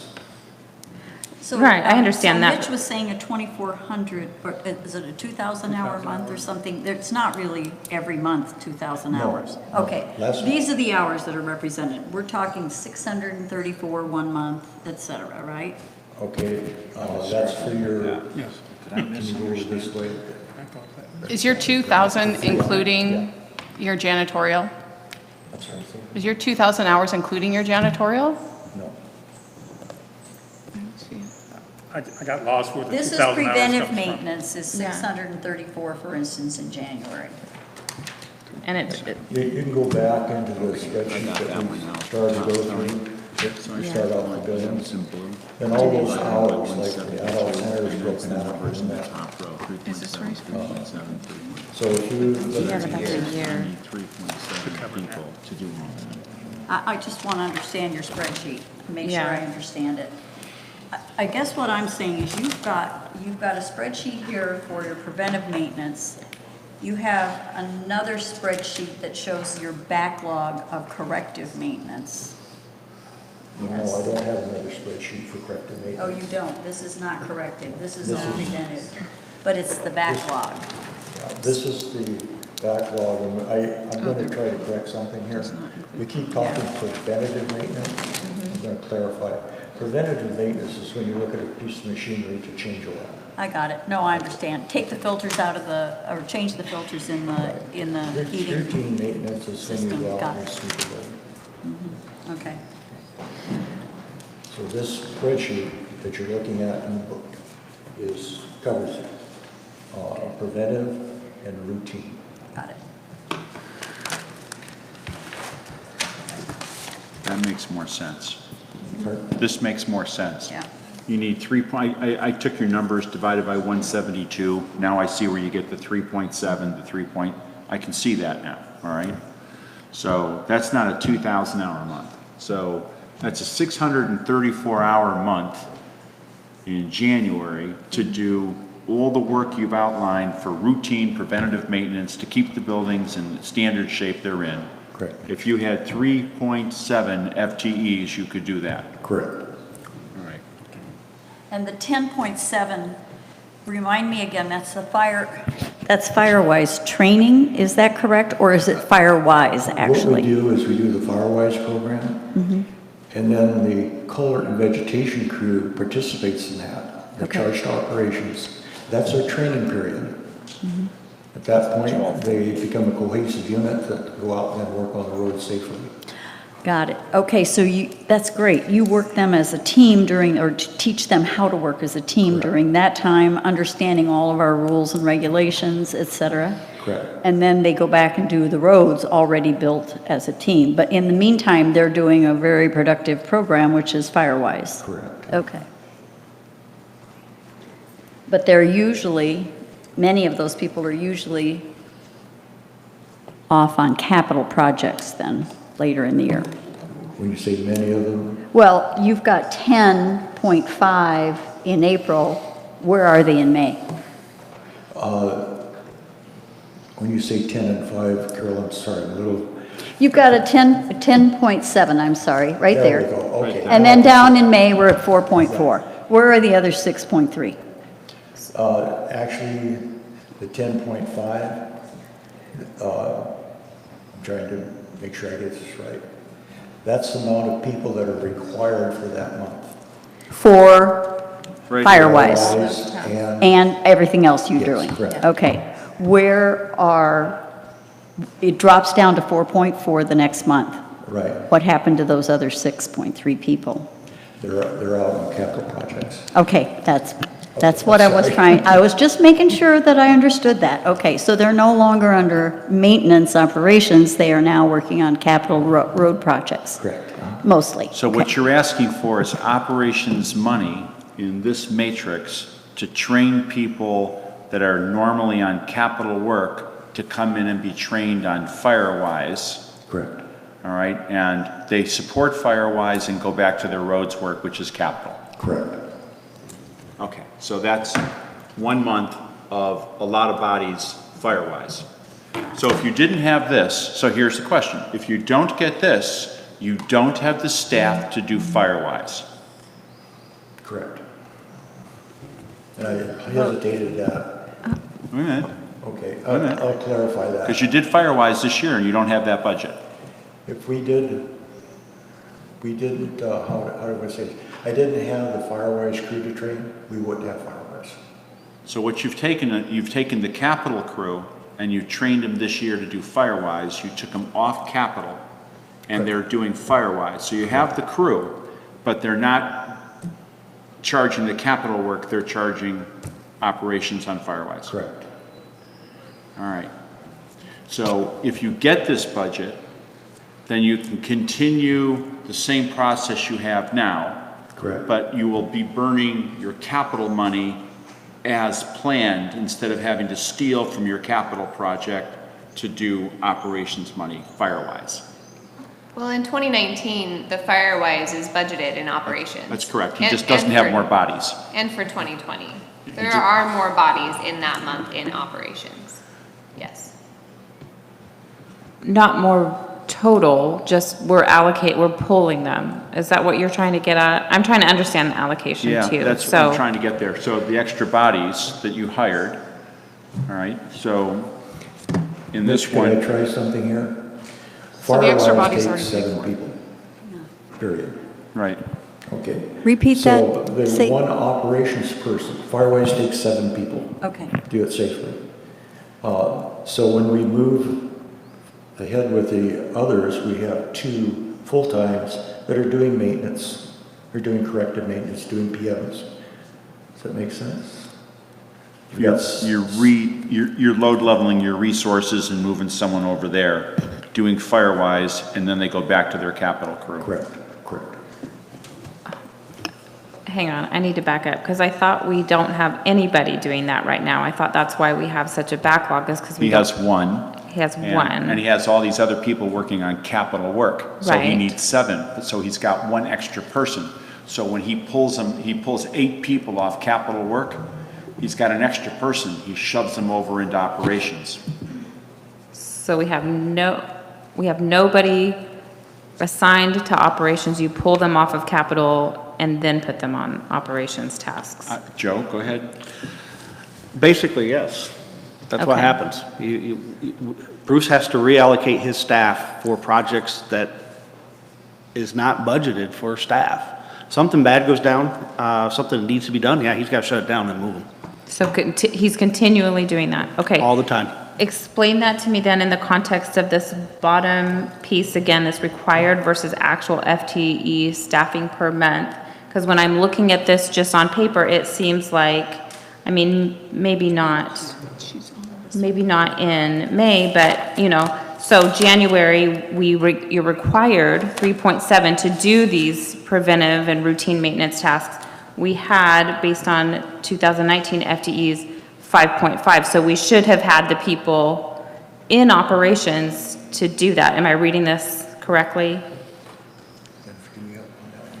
Forget the half, forget the half. Forget the half, okay, All right, so so you had 5. five. January, we had 5. We need 3.7 to do all the preventive maintenance.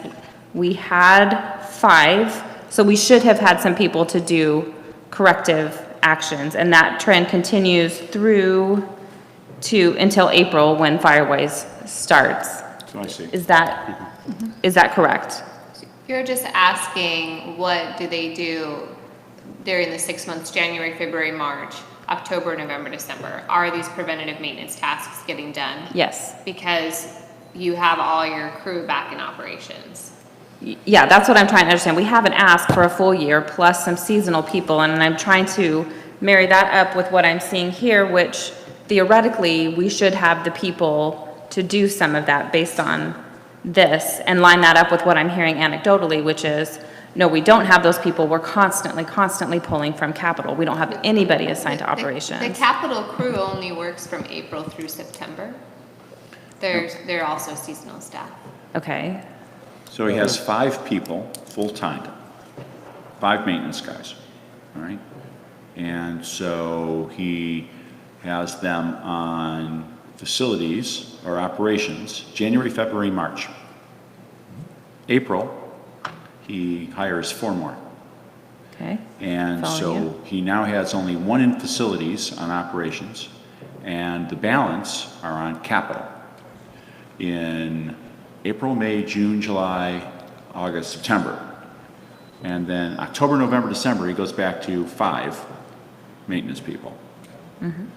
October, yes, October, November, December. yeah. One thing Right. that doesn't show up in the paper, what happens in October through March? Rain, wind, snow. So essentially those 4 people that you see up there that are available to do maintenance aren't there. There's no. Microphone. Use the microphone. I'm sorry. Yeah, April, let me back up. Starting in October through March, we have the weather events. Very little, if any, maintenance gets done during that time. As Jacob said, they even pitch in turf care. We're responding to flooding, actual homes flooding. We're responding to trees across the road, branches, so people can go to work in the morning, get home. And of course, you all know about snow and ice. Now, just to be candid, when you weren't doing that this last year, some beautiful painting got done downstairs in this building, and some painting got done inside the clubhouse and other work. So you can keep them also busy when they're not doing storm response. Oh, absolutely, absolutely. Now, I'll say this in your defense because I'll defend you. I'm the one that pushed it. You must have those basic staff here ready because we don't bring in temporary people to operate $100,000 snow plows at 2 o'clock in the morning. Thank you, Mitch. Yeah, for an example, or one of information, in February, no maintenance activities happened. 6 weeks. No, because those guys were driving snowplow trucks. 4 Six- guys can't cover a 7-day shift for an entire month, so. It was 6 weeks where no maintenance was done other than working outside, trying to move snow. Right, right. Lose literally months of maintenance activities for those 4 guys, even to the tune of actually adding 4 more turf care parks and stuff. And so is that then contributing to our backlog as well? I mean, we didn't really talk about that, but we had an entire month where nobody did. So the backlog is a cumulative number that we're talking about. It just continues to build. Okay. Unless you read the web, then they were all out golfing during the snow event. I thought they were at the market having lunch. What are we talking That about? was the other thing. So we have to have the basic staff here. It's like a fire department. You must have them ready. Now, they can do work, but when they're not doing snow response during that season. Or storms or anything that comes in the community. Yeah. Whatever Here's hits, another- whatever hits you. Yes. Another part of the puzzle, if you will. In October, we convert almost every one of our vehicles over to snow fighting. That takes probably somewhere about a day per vehicle to get it up and running. By the time Jacob gets through making sure it runs right, we can't use that for anything else. Any of the other road maintenance, we can't use those. If we do, we've got another day to take it down. If we get hit with snow, windstorm, or rain, we're in trouble. So for those 6 months, we can't do some of the work that we can do during the summer. I just want to bring up one thing that, that just concerned me a little bit. We just talked about the painting downstairs. I love it, by the way. I think the beautification project is great. I think we have so many people coming through this facility in record numbers. I think I support that wholly and fully, and I think it's fabulous. It does concern me when we talked earlier that there are signs that can't be seen, and if we're allocating those, I just feel it would be remiss to not mention a concern that we are beautifying when we have safety concerns, true and real safety concerns out there as well. So That's a real good point. The person that actually did the painting was a temporary hire. They were on the vegetation control during the summer, and he called me. He was a painter by trade. Maddie got a hold of me and said she needed things painted. So it came out of Maddie's budget, not operations. thank you. Blaming Maddie. I Well, he said she's very persuasive. see. She's gotten everything from me she ever asked for. And again, I think it looks fabulous, and I know the community is very appreciative of it, so. Maddie gets credit. Madam Treasurer, can I ask for a 5-minute break? Yeah, first of all, before we do that, I just want to make sure that everyone who has had questions have asked them. Do you have any other questions that you want to ask of Bruce? Bruce, is there anything else that you feel you need to tell us? Any last minute pleas or? I think I opened up a little too much there.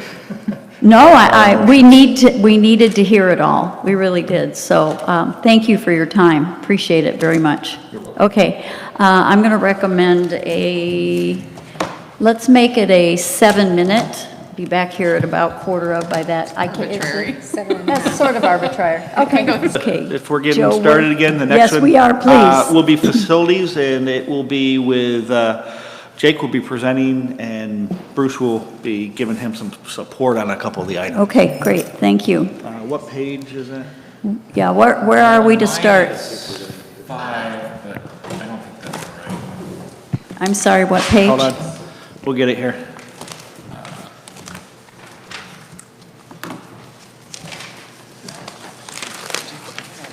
So before we get started, I'm going to ask you a question. Does this assume? 85.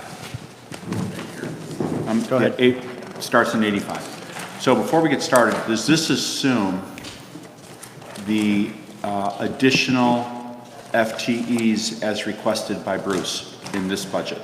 This will include the janitor only. Separate one. Janitor. So Yeah, this does show a This does second- show an addition to a janitor, yes. Thank you.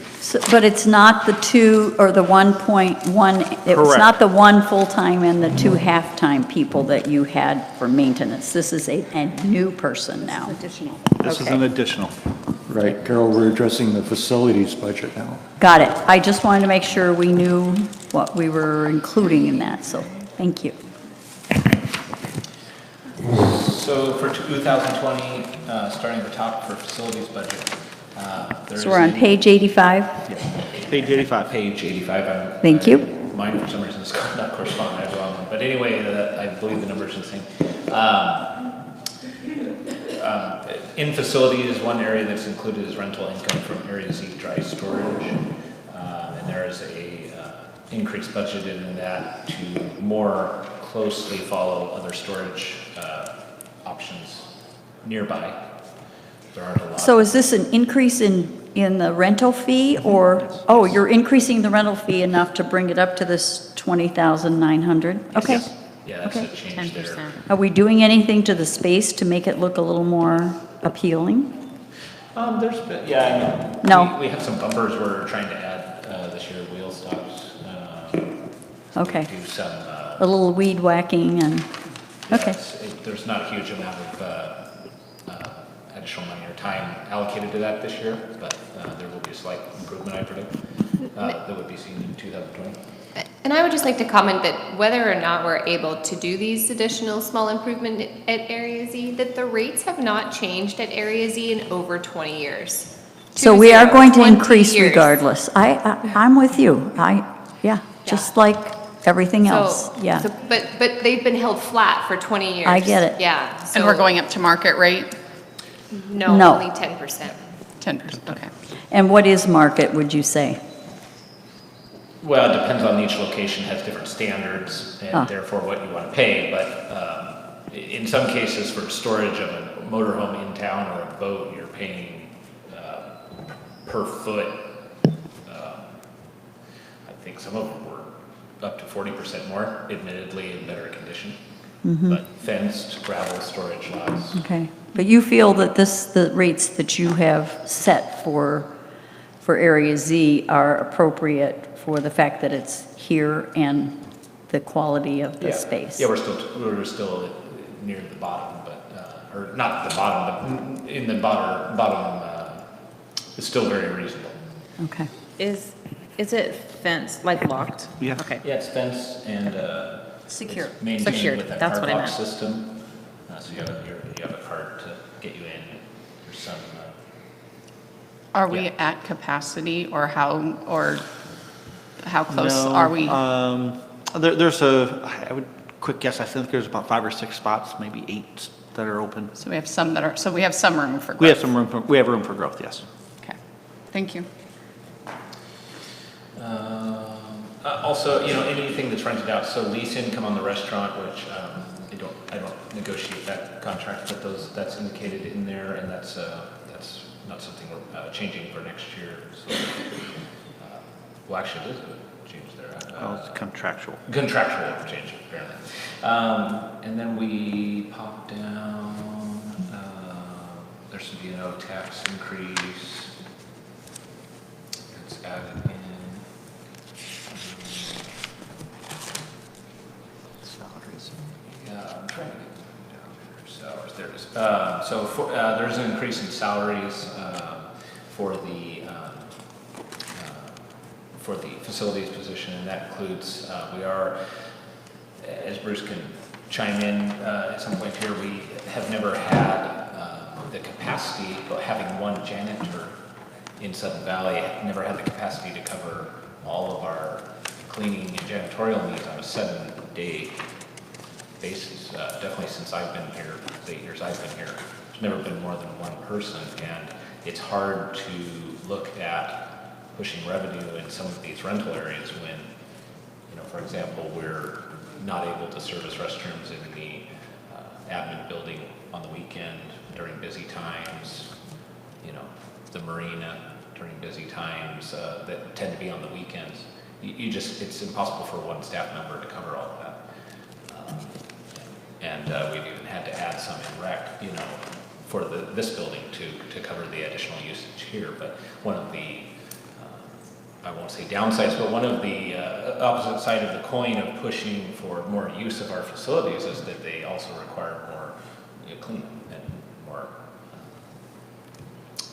you know, filling of the toilet paper and soap and whatnot. So that increase is budgeted for this year. We've done a lot of work Bruce has done a lot of work to document how much time it takes to physically go through and clean these areas. And so that is noted in the salaries and benefits payroll numbers there for facilities, which is where janitorial comes out of. Can I ask a quick question on the benefits? And I think every other department, 5385, the payroll benefits and medical goes up, and you have it dropping by 22.04%. Is there a reason? It just looked a little odd. I showed 22.4, but I showed, well, let's see. It shows it dropping in the 2020 budget rather than going up. I might defer to Jennifer on that. Do you have any idea? It was just a change in allocation of your time, Jacob. And so all of Jacob's time is allocated between Elsewhere. facilities and turf, and so it was just a change in allocation there year over year. So that's, So- even with an additional FTE, that would still go down 22%? No, all of the costs for the additional FTE, payroll, taxes, and benefits are included in that line that says B, what, if I can't read it from here, 53. 5395. 95. Oh, got, dot oh, 04. the one that says janitorial one? Yeah, FTE? that includes That's the one. that includes that new positions. Gotcha. Medical benefits as Thank well. you. Taxes, all of it, it's fully burdened. Okay. Right, Everything fully in there. burdened. Okay. Thank you. You're welcome. When you get to the next page, it's very interesting that you've got such decreases in budget percentage change across the line, from natural gas through trash and recycling. How is that accomplished? Almost a 40% decrease in trash and recycling service.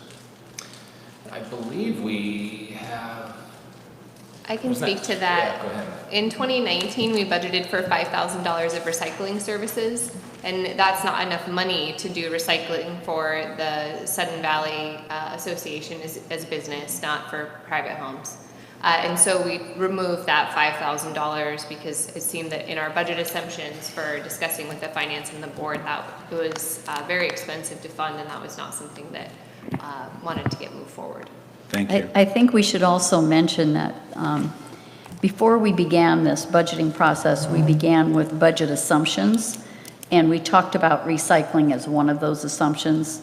And the board said, for what we could do, the cost to recycle, although it's a very worthwhile, and we would love to be able to do it, the cost to do it eliminates opportunity for so many other things that we just feel that that was something, it was a want and not an absolute need. I know there are a lot of people passionate about it. We're going to have to find some other ways to initiate some kind of recycling in Sudden Valley, because the cost was like 25 or 30,000, I think we thought, in order to be able to even begin the process, so. Reduce, reuse. Excuse me? Reduce, reuse. Coming from the recycling queen. You can skip the recycling. Nice. Yeah, one danger with the trash we found, when sometimes when we remove cans and try and limit our amount of trash we pick up, it doesn't go into the cans, you're correct. It goes on the roadsides and on the trails and on the marina, the parks, so it's a double-edged sword as far as the communities look, of course. So how do you explain the drop in electricity? Some of these, I will say that county worked on some of these to craft I don't know if we are just coming into more accurate projection. I know we're running low year to date in some of these, I don't know. Yeah, some of this has to do, so in most of it, I ran a 12-month history for all of the different utilities by department, and then projected that out for next year. And so it seems if you look at overall as a company, utilities, which is on page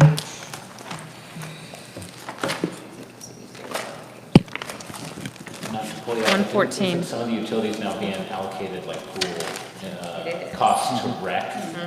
Direct costs. There have been direct costs as far, like natural gas heaters for the pools, electricity for the rec-related activities in those buildings, I believe, is going to that. It is. So they're being utility allocated, in- okay. in Being rec. reallocated elsewhere. Okay. And you can see the utilities for the company on page 114. And overall, when you project out the cost between all the buildings, it's going up about 1.77%. When you look at the historical costs at a 3% escalation, there's going to be a savings in electricity, maybe from some of the things that Bruce has spoken to on more efficient light fixtures, and I know that we got the economizer in the clubhouse. And then additionally, the main savings in trash and recycling is taking out that $5,000. Thanks. Yeah, good catch there. Sometimes the rec changes some things. Maybe that wasn't fully noted last year in the budget. You get down into the supplies budget, and there is some increases like you've seen in maintenance and turf care, for example, raw materials, contract vendor. For example, I have a contract for Terminex for our buildings to try and eliminate any further damage to buildings from pests, and that had a small increase per monthly for that contract for this coming year, 2020. Can I ask real quick why there are supplies for the maintenance FTE under facilities? I'm going back to look and see if they're also in facilities, but I'm just curious. So the FTE and the 2 part-time, there's maintenance supplies in that Oh, category. you're talking the B. Yeah, it's like 5,000, but Actually, you got about $30,000 that doesn't show up in budget change over there. On the last 5 items, 1, 2, 3, 4, 5, 6 items, those items that you're looking at from B679501 down. So these items noted with the B in front of it, if there's a increase in staffing, there will be an increase in supplies needed for them to fix things. If they're replacing fixtures or, obviously another janitor, you would hope to see more supplies being used. Otherwise, I don't know what he's doing, but those increases allows the maintenance personnel when they work on a facility to have budget for supplies. Okay. Versus just having the labor without the supplies needed. No, I understand. They also have a supplies budget under maintenance, and then the maintenance employees, the proposed new ones also have a budget under facilities for supplies. So they have two separate sets of supplies they use? In theory, the budget for supplies for facilities only goes to facilities, whereas maintenance might be out. I don't know if you want to. I think what you're seeing there in the B, if we were not to have a full-time employee, the B will reduce down. Jennifer has a sheet, I guess, that she can actually reduce. If you were to say, we're not going to have a full-time employee, she actively can come down and reduce that. Part of it would come out of facilities now. I understand No. assigning the cost to the buildings. You don't assign it to maintenance. They just provide a body, and the buildings carry the cost. That makes sense. Okay, Yes, For example, if that's that a good door way. opener gets replaced, that needs to be billed to facilities. got it. I mean, you could choose not to, but I think it's more accurate for the cost of a building to see it going into the facility versus, maintenance having that, doubling the budget of maintenance. Well, it just went into supplies. It could have been, unless, So maintenance supplies are distinct from facilities supplies, basically. Facilities would be light bulbs and whatever, and maintenance supplies would be, I don't know, tools. If you look at maintenance supplies, we don't have any quote supplies other than for our building. I don't know if that's making sense. Facilities pays for themselves. Okay. The bad way to say it, maintenance just spends that money. yeah, so for example, like I go back to the door, you're going to build that to facilities, but if you have, small tools or minor supplies like caulk that, maintenance might buy to do a general range of tasks, that might go towards the budget for maintenance. Okay. But the door replacement, as long as it's not a capital cost, would then go into the facilities budget. And there is an effort to track, what do facilities cost versus what we benefit out of. That was many years ago. So.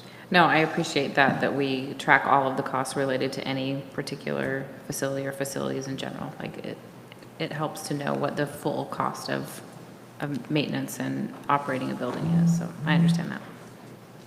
Question?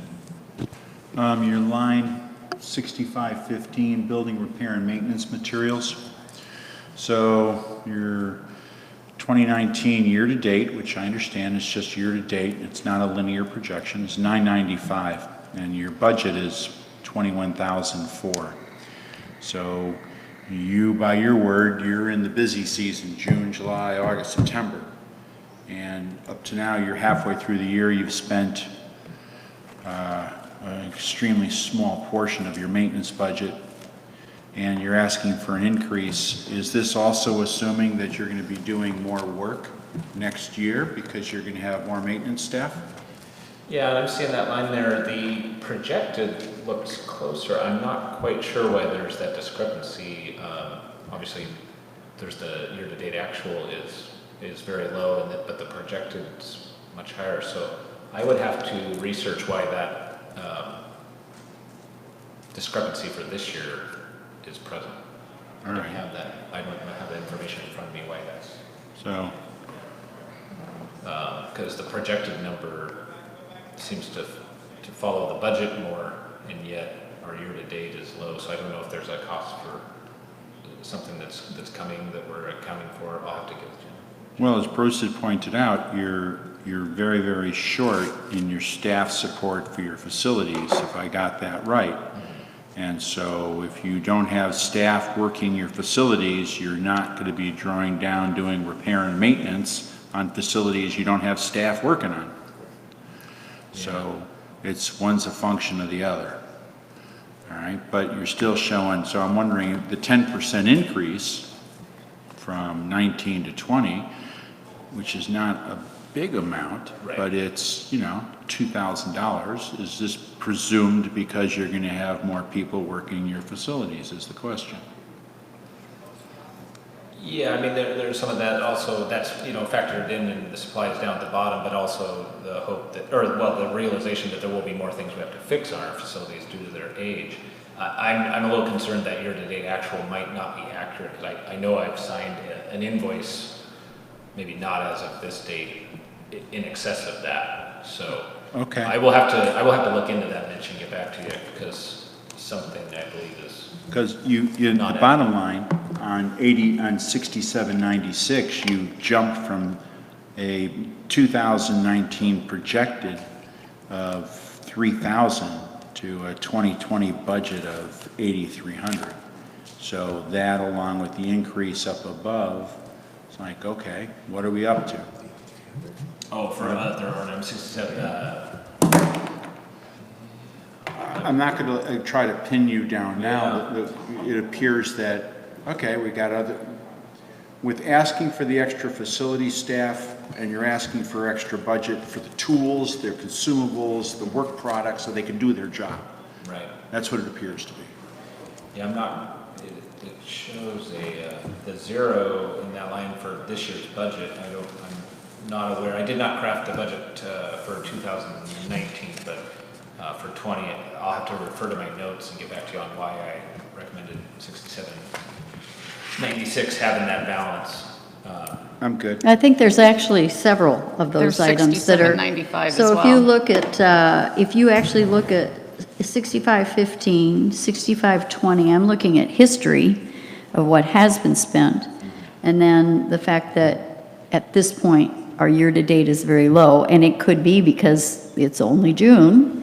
I mean, And the easy then answer for me to it's- say is that there was money spent in previous years in 6796, and as far as budgeting prudently, I can't expect that to just disappear. I get it. No, I understand. I'm just trying to figure out, I think we're just trying to figure out why the history looks like it's not going to support the new request, even the budget for 2019, and yet obviously it was the budget for 2019, but it may be that it's just that early in the year. So just a point of information, this GL 6515 historically has been one combined with 6520. So if you look at historical income statement reports, those two items, 6515 and 6520, were one number on our reporting. But this year, when we were doing our budgeting, Bruce and Jacob were trying to get a better sense of, well, what historically have we spent on materials for the buildings versus what historically have we spent on contract vendors. And so I went through historically and I looked at all the GL detail and I sorted it into those two buckets. Was it an electrician coming in to do electrical work? Was it a contractor to fix an overhead door, or was it the actual door and we fixed it? And so I just broke those two apart and separated them out. And so for the 2019 budget, that's simply an estimate to say, well, I think that this is where we're going to end up on each of these, but I don't know that we don't have enough. I think historical. It's still really new in the season, I mean. And these actuals are only through April. They're not through June. I got it. Yeah. Yeah, I got that. Yeah, that's what I figured, is you've just completed the April financials, so. Okay, well, Can you give me an example of what might be in other supplies? That's just another one that looks a little funky to me, going from 1425 up to 4673. What would be an example that's in that?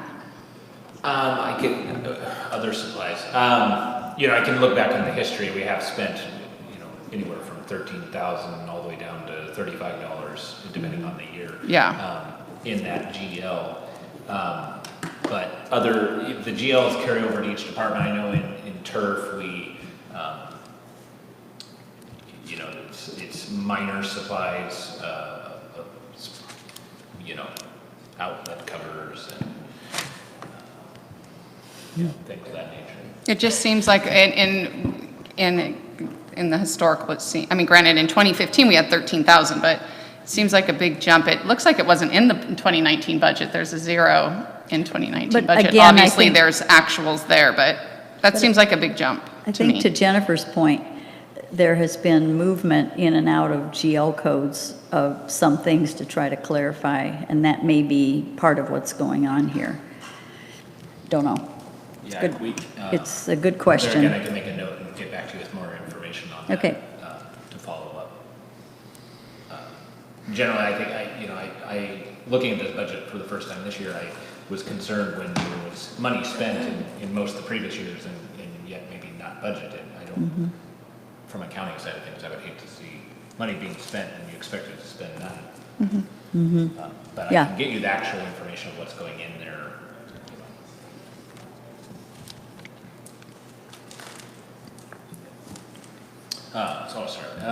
So coming down outside,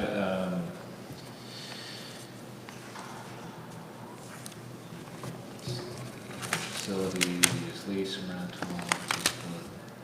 Yeah, that about sums up most of the facilities budget. There is, let's see, outside, other professional services has an increase of, let's see, where we at here, projected in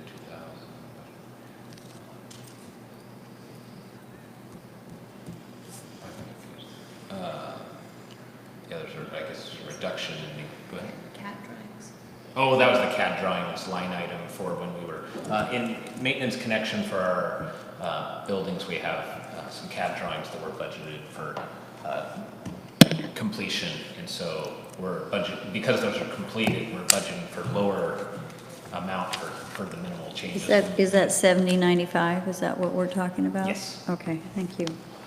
No, they're just about done with them. They should be just about done with the CAD drawings. I think we were budgeting basically on any changes where maybe a capital project moved Great. outlet or, like the new pool heaters, there may be some minor changes there so that techs can do PM, hopefully.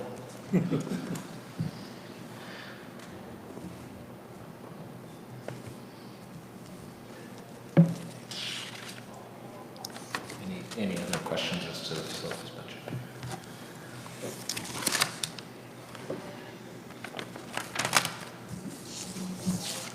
It's pretty straightforward. I want to ask the same question that I asked Bruce earlier, going back a year and forward a year. Is there, and it may be the same answer, but I want to fully understand it, is there anything being done this year with the dues that were allocated that was not being done in 2017, in facilities specifically this year? 2018. Or 2018 to 2019. And is there, it looks like this is similar, that we're looking at getting things done, but. Yeah, so in a point of information, while everyone was talking about the large dues increase last year, we had $47, correct, per, at the max per month. For example, $30 of that went into capital roads. I believe it was a sub $100,000 operations change for the entire property. Multi-million-dollar budget, and there was a $90,000 increase from that $47 bump. So that went to salary increases and material increases. There was no increase in operational maintenance in that increase. I can't quote for you what amount went to CRRF. I could get that information, but so there wasn't a lot of changes planned, improvements. I would have loved if there had been, but there was not a lot of improvements planned from 18 into 19. And there is changes for facilities into 2020 between staff and then the supplies that they would use going forward. Does that make sense? Is that kind of what you're? Yeah. I mean, there was really no plan and no capability to increase the maintenance of our facilities, other than some special projects like painting downstairs, which got allocated to rec, which is the whole rec funding is not a traditional operations budget in and of itself. So, other than the special things, like a couple things like that, we didn't have any great changes or improvements, unfortunately. Nope. Thank you.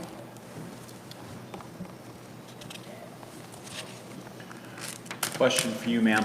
Were you hoping to go through all of this tonight and then pick it up again tomorrow, or break and then pick it up again tomorrow? I'm actually, I think Joe has organized his team, and I'm going to leave it to him to tell us at what point he wants to take a break and revisit tomorrow, or start again tomorrow. Well, we're done with facilities. Tomorrow we would have, We have There's Marina. Marina we and have- Surf left for this evening, and tomorrow there's Rec, Parks, Pools, Common Costs, which are just quick property taxes, legal insurance, Operations and the Views, Accounting, Security, ACC and Hazard Trees, and then Roads and Mailbox. Sounds like a lot to do tomorrow night. I'm not sure we should postpone the rest of tonight. Let's keep going, just asking. Yeah. Yep. I mean, we could get through the marina, and we could do surf and roads at the same time tomorrow night. So that would be all of our capital at that point, That'd be fine. if everyone is. Okay. If everyone's okay with that. There No are some argument. people here who have a lot further to go than I do to get home, so. Yes.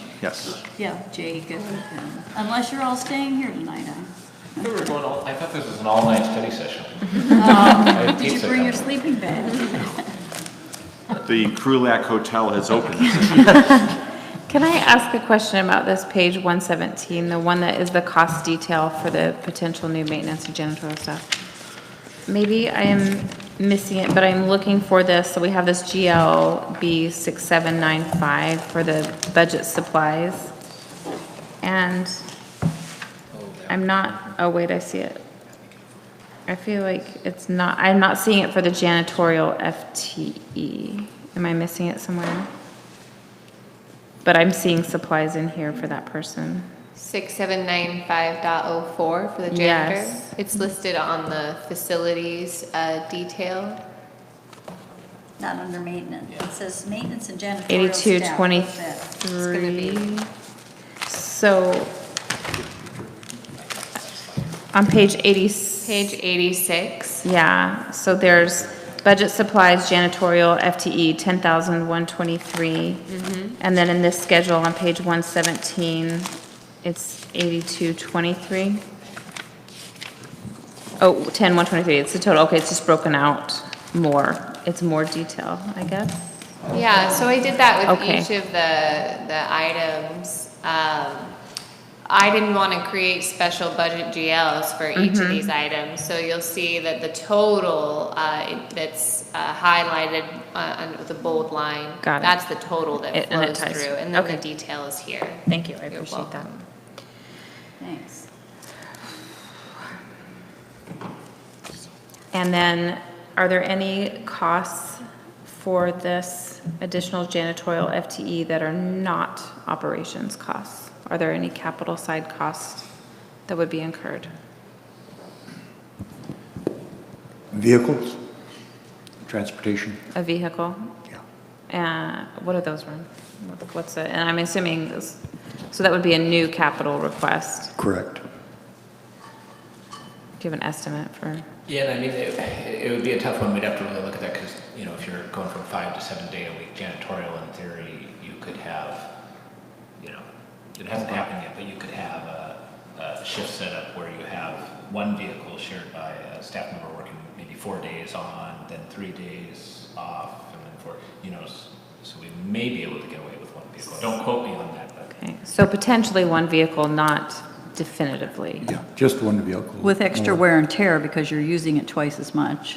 Yeah, two- we two figured more that, 3. each person is gonna work 5 days a week. Okay, So there would be roughly 2 days during the week where there would be no coverage. Look at it that way. You've got 10 days out of 14. And we do have a current approved request for a new janitorial van or I'm sorry, for a used janitorial van, which Right. I'm trying to secure. Technically, at that point, we would have 2 vehicles, one of them being older and less reliable, but we. Are you talking about the Element or something No, like this is that? our janitorial van. You have a van that you have now? We have a van currently. Okay, then, and we are looking for a yes, used we van have that we've A approved. used van to Correct. purchase right now, so once we purchase that, we will technically own 2 vans. The second one not being outstanding, but we will technically have 2 vehicles. Okay. And I drove that vehicle to Burlington to get a trade-in value just a week ago, so it's safe.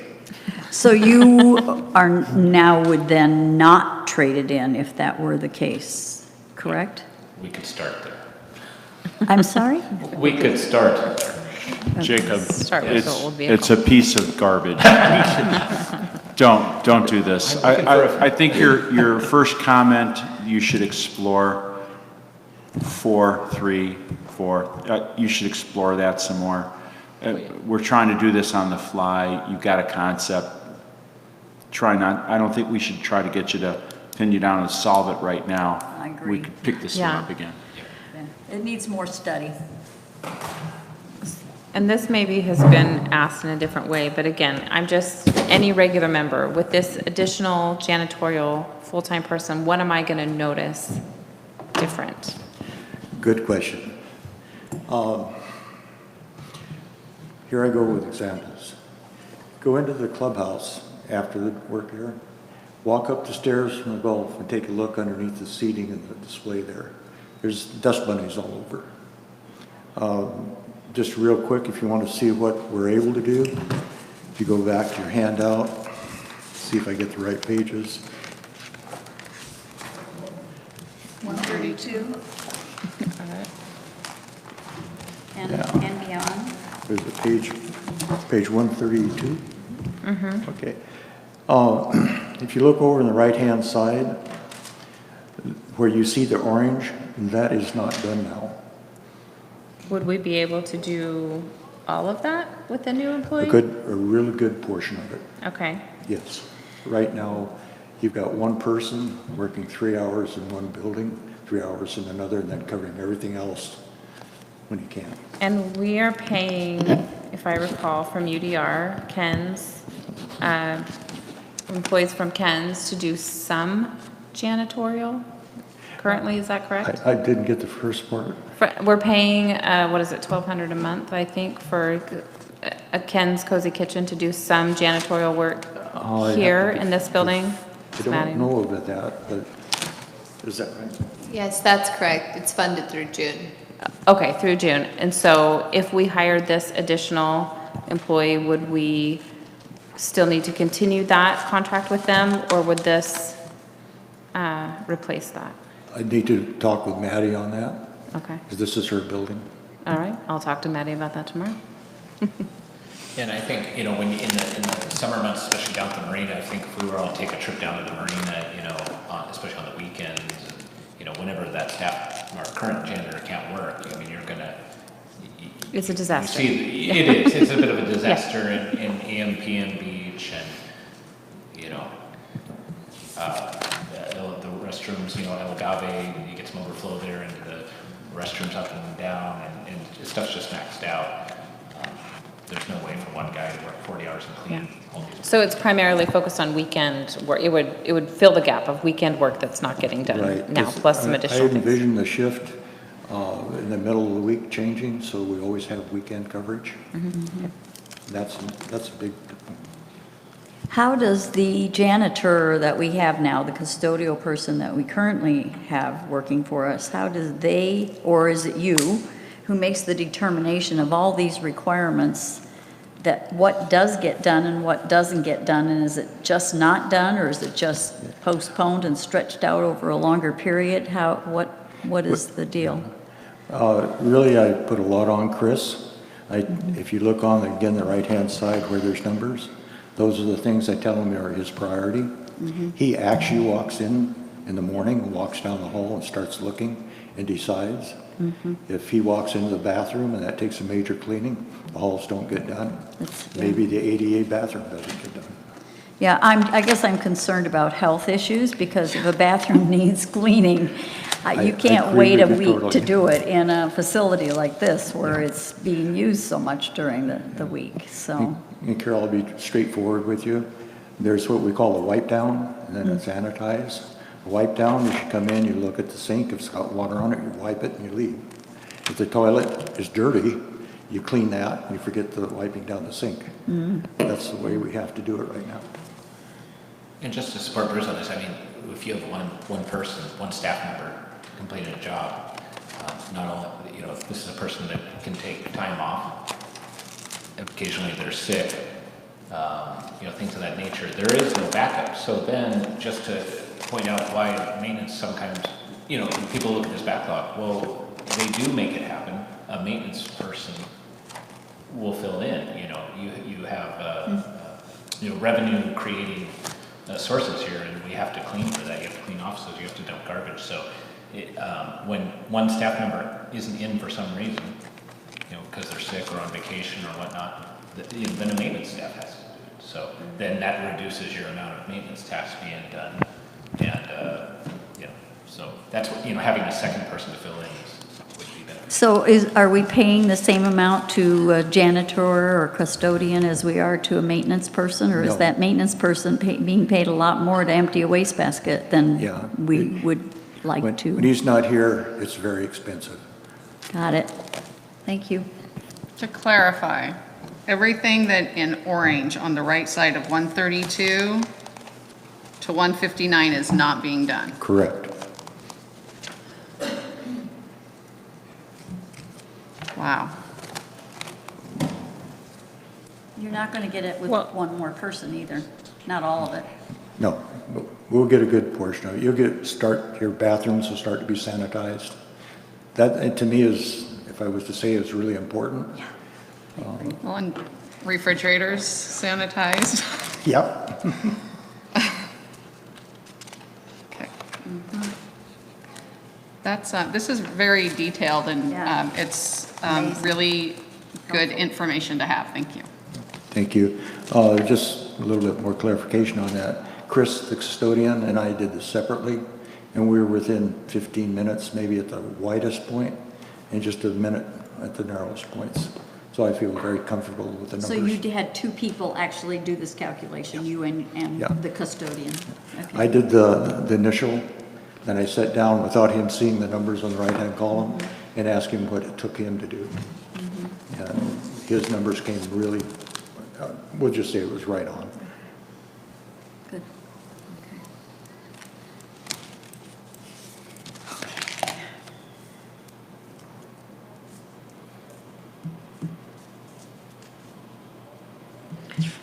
Kind of asking the same question that I did about maintenance, and it's probably the same answer, but I'm still going to ask it. Have we ever looked into, some things we really need to have, like snow plows and whatnot, you really don't want to have, anyone else coming in, you really want to have your own people trained, but, like landscaping type of things and obviously janitorial work, there are companies that do that and they have the maintenance, they even sometimes provide the supplies. Have you done a cost comparison? As far as Actually- with these tasks, I mean, you have a pretty detailed task, you could get a pretty good quote, I think. Have you looked into that? Actually, we did that, and it was outrageous. Not only was the cost going up steadily, but the quality was going down. I had to come in the morning and make sure they did what they were supposed to. At that point, it wasn't cost effective. So we have done that in the past? Yes. We've had contracted out? Bruce Okay. also had to constantly audit the supplies. We were being billed for a lot of supplies we actually didn't feel that we were receiving. Okay. You'll see that under the history on contracted and professional services in the facilities department, 7095 in 2015, that was $62,828.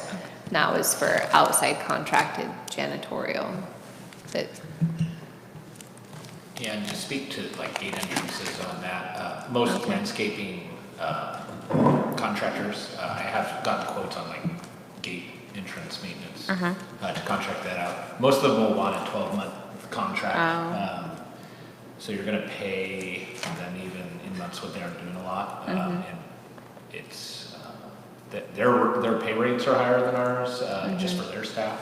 I've lost park staff to landscapers in the area, so I know exactly what they make. But yeah, the bids always come in at levels we can't afford to pay. It's always been cheaper to hire our own staff if we're going to do the work. Does that include the capital side of the cost too? Because if these employees that have cars and they have trucks or whatever, and then they have that associated, are we looking at it the full cost of it, or are we just looking on the operational side? Because I'm assuming that those quotes you're getting are also some wear and tear on their vehicles and stuff like that. Yeah, I mean, the mowers, mowers and string trimmers and blowers and chainsaws and things of that nature we already own, but, and so there's minor increases in wear there, but the vehicles, there is vehicle cost, involved that you're covering in that contracting cost. It's always a balancing act that we look at. Yeah, okay. Probably just something to, I remember back 2 years ago, we contracted a landscaping company to cut down vegetation at the marina. It wasn't getting done. GM brought in a company, and to cut the vegetation at the marina dry slips was $15,000 for one time, basically a 3-day event. And, it generally is, even with the vehicle costs, cheaper to do it yourself. okay, But we always look at that, yeah. okay, thanks. Are we questioned out? Good All on this. right. Thank you, gentlemen.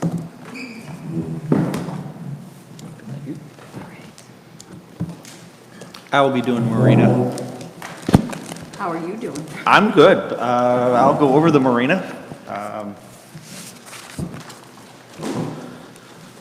So the marina has not had a dues increase since 2010 of any increase. I have. You're talking about fee increase. Fee increase, correct, for dry storage and wet storage. Page 96. Page 96. There has been no increase at all to any of our storage fees for the wets or the dries. I'm proposing a 10% increase across the board on all of them. We do have a current wait list to get a wet slip, and there's only a handful of dry slips that are open, so the need is there for it, and not having a raise in 10 years, not to mention all the work that we have done down there with the standpipe, the soft armoring around the slip. We have made some very nice strides down there, and it's time to raise the fees a little bit. The only other change that is a big change is in some of the repairs and maintenance. Through the years, some stuff has gotten neglected a little bit, so I'll be working with the boat masters down there, dock masters, to put some stuff in that is needed down there to beautify the area, as well as to work on some of the docks. So that's the only really big two changes we had with the marina for 2020. So, sorry, explain that again. Sorry, I'm Okay. messaging my babysitter right now. The landscape art, what kind of work is that to be done? That will be beautification of the area, if need be down there right now. Oh, it needs it. Yeah, we haven't done much, there has not been much work done down there. If Right. you've been down there, it's not very attractive. It's just a big parking lot in an area. It's time to try to make it better. So how much coming into this budget, and I know we have the two dock masters down there that are volunteers, how much of their input kind of came into this and developing a budget? I know they have a lot of ideas. They have a lot of ideas, yes, of they do. Operational things that could make it just a better flow and work better for the patrons down there, so how much of that? They have not given me much input at all, to be quite honest. Really? They have had a lot of ideas, but they have never fully sat down with me and put in detail. Okay. So I do know that I believe it's their personal numbers that are down there, like to get member calls. So they're the ones that are probably getting the most member feedback, unless it's being looped down to Andrea, but I think she more handles the billing and things like that, so. No, Andrea, she'll handle quite a few of the questions as well, because she is down there as well on a Saturday. She has moved down there, especially during the registration time, to be there for access to the members. And So do we have someone down there on the weekends now? not every Saturday, no, not from our staff. Okay. She was down there, For the registration process? Yeah. Yeah, Mhm. I recall that. I'm just, Can I follow up on that? Yes. I've received feedback, and I've shared this with you privately. I believe that the association should consider a reallocation or an allocation of staff during summer months, Saturday and Sunday, and on holidays, having a person of authority at the marina. I agree.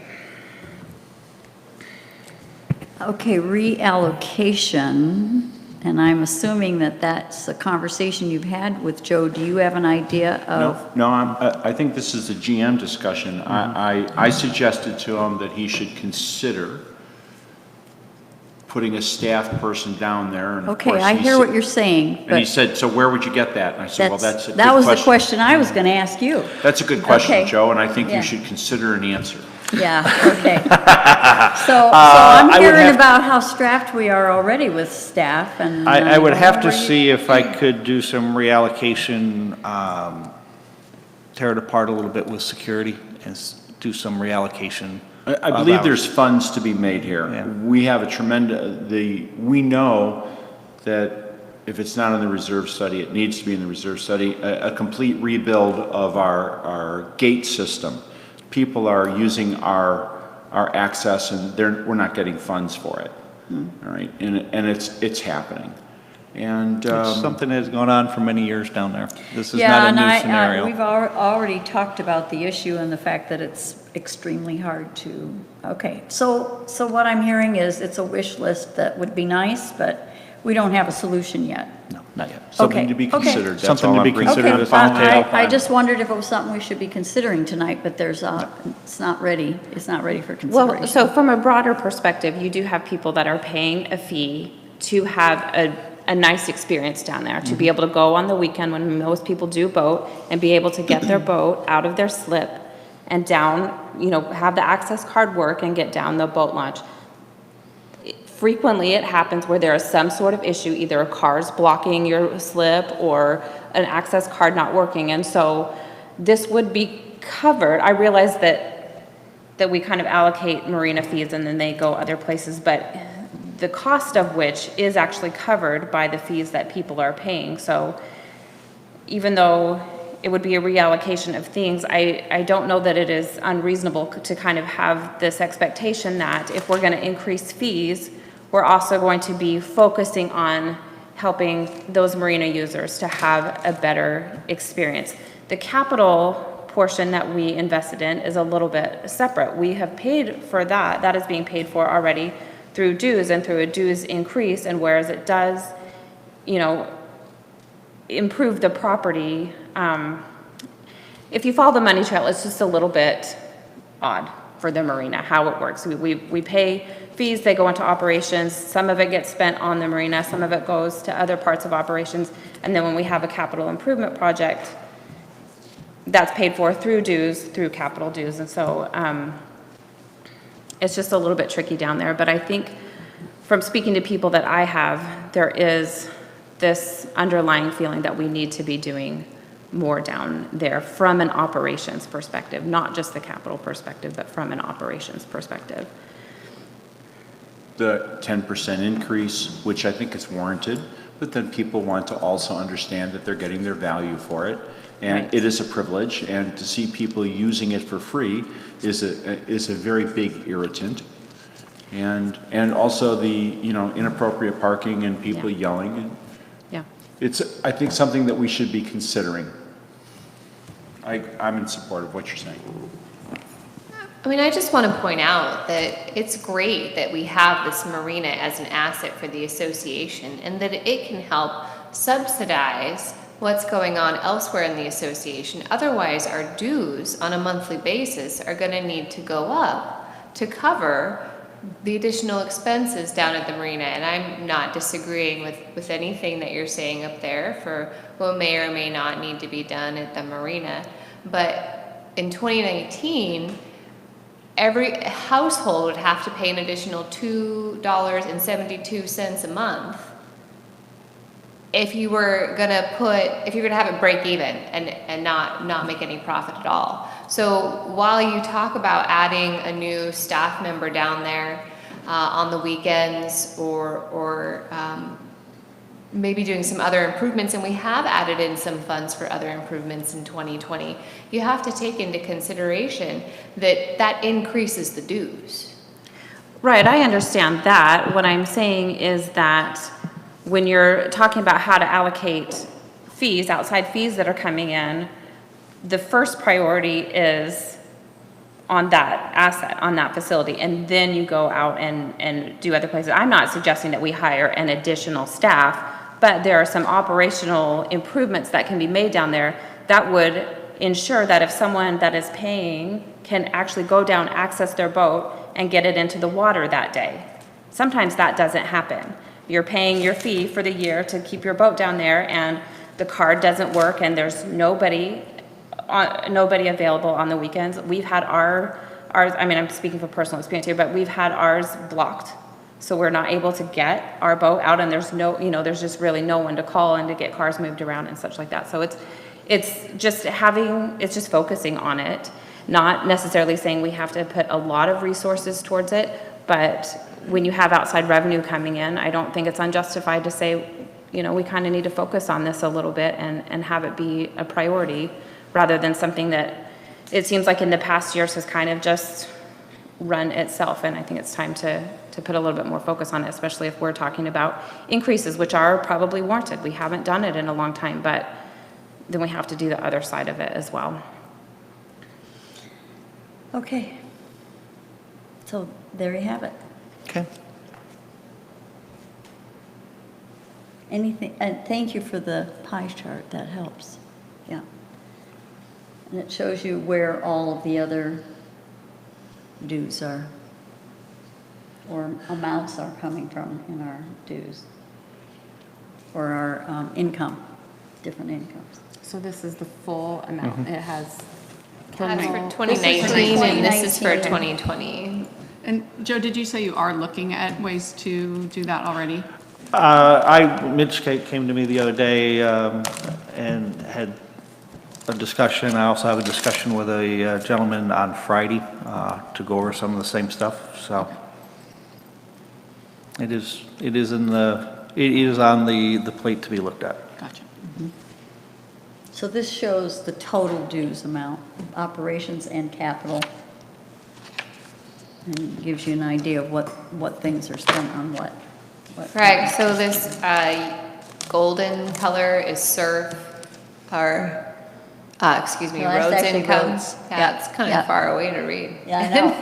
That's SURF. This is SURF, this is from the marina, this is the special assessment, the dark blue, and this periwinkle is operations. And this little tiny sliver of bright yellow is mailbox, which we are pre-funding. It's fantastic. It's the only thing we're funding in Yes. advance, okay. Okay, so this is if they went up to the 185. This No. is, That's the 2020. 2019. No, This it's is 2020. Oh, 2020. This is 2020. this is if If they- it went through the way it's here before it cutting Correct. anything, doing anything. Right, if it's here before the finance committee. Okay, operations is 35%. 35%. That takes the monthly dues on that up to $65.78. What are we paying currently in operations? 55. If you go 55. to. It's 55. Page, I guess the fourth page in. There's the so many page that is in pages. the Packet, I know. Yeah, but this is so good. It answers so much everything if you information. know where to find it, yeah. So it's gonna be page 75 of your packet. Well, that was earlier than I expected. So 55 plus, then you have the special assessment, which is 10. I'm going to take that out. Yeah, and this has it separate too, so it pulls out the special assessment. So it's $10, if we were to fund everything that we're talking about tonight and tomorrow in operations, it's $10 of the total amount that we're looking at. $9.95. But $9.95. Yeah, $10 after you take $10. Okay. $9.95. And plus the special assessment. Right, but in, In new funds. So New funding. $9.95 increase over this year. Correct. if we were to fund Everything all of that, the stuff that staff we've has asked talked for about is so $10. far tonight. Yeah. Correct. And the special assessments increasing 33 And we still have more stuff And the to special talk about. assessment's 33 cents. Yes. Okay, I won't stand for that 33 cents. okay. Never mind. I'm getting groggy. And then capital 48. Yeah, so the majority of, again, not suggesting that we're leaving it there, but if it was, the vast majority of that is in reserves. Correct, yeah, I mean, over $56, $57 is in Funding reserves. Right. Okay. And that's to recommended levels. It is to fund, so if you look at the reserve study today, and you say the 2019 reserve study, and you look at everything that has to be funded for 2020 per the reserve study, you would need That amount. to fund it. And that's why it goes on page 74.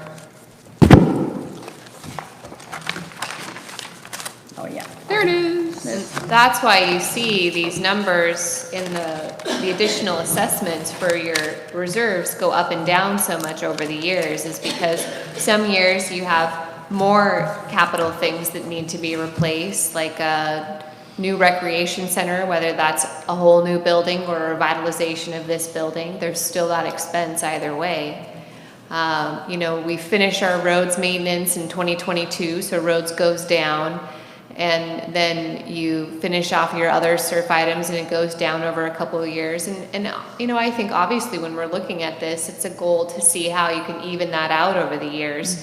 Through a special assessment or a loan, and that's the purpose.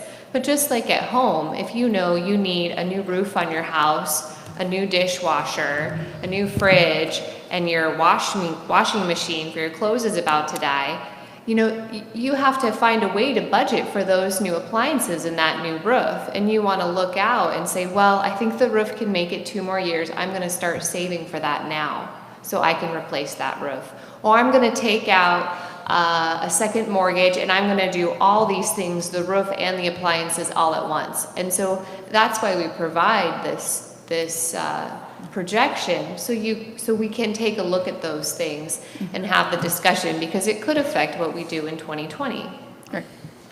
So, since I wasn't around for the discussions last year, so when we budgeted the SURF for 2019, it was based on what we plan to spend in 2019. We haven't gone to any level to, well, level it out like she was talking about. No, So far, we're actually, just our on- list of things to be done for 2019. Didn't get well. We didn't get them all done Right. because the manager spent a great deal of time evaluating the reserve study to determine which items they absolutely had to have and the rest were deferred. Yeah, but it And was- what came to the top is what we actually are funding this year. But there's a lot of stuff deferred to next year. Plus, next year's things are coming up. Yes, I agree, Carol, but actually in 2019, we did do some resource leveling, and that was by taking out the $1.625 million loan over 10 years. Yeah. So we had the work at the marina, the Area Z work and the sprung structure, the potential demolition of Barn 6, 2 pools. 2 pools. And all that was actually done in New gateways. 2018. And new gangways, Gangways. thank you, and And the Yeah, standpipe. and those were And the done in standpipe. 2018 with our loans, so. Right, Okay, but we looked at that Yeah. to take out, and we got our loan funds December 2018 to level those costs over time with the dues that we already had in place without getting a special assessment. How do we do, it's a $2.7 million job. How do we do all this work in 1 year without charging the members all that money in year 1? Well, we're gonna take out a loan and we're gonna pay that back over time, but now we're paying interest, so you're paying for more than if you had just saved up for it to start with. which we haven't done for anything in the future either right now. No, we're at the level of funding where a special assessment, according to reserve consultants, is imminent. I mean, anywhere from 0% funded, which we're negative funded, we're not doing what we're supposed to do now, and we're not funding for the future. So we're in the negative, but if you're from 0 to 30% or so, you're in the red, and a special assessment for your HOA or condo is highly likely. And then from 30% to 70%, a special assessment is a maybe. It's kind of like the yellow zone. And at 70% funded, you're probably not going to have a special assessment. But Sudden Valley is nowhere near that. We have so many years of deterioration that in order to keep the assets that we have, instead of tear them down, we're going to have to look at doing something, a special assessment or a loan or a combination of the two. I don't know if that's in 2020 or 2021 or 2022, but it's definitely, I think, part of the discussion. Have we ever been at 70% funded in our reserves? Since I've been here, we've only been negative funded in our reserves. And our reserve studies didn't used to be comprehensive. They used to only cover surf and not roads. So it's very difficult to go back and accurately provide that answer. That's a very rare event for an association to be in that range. Jennifer, can you remind me, I'm switching gears, but what is our collection rate currently? 95.8%. Okay, good. Wow. And we have Nice. based this budget on 92. That is correct.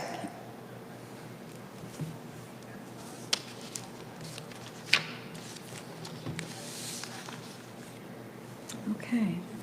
What other questions do we have? I don't have anything on the marina. Nothing on the I don't have marina? anything else Do you on have the anything marina. on the Capitol?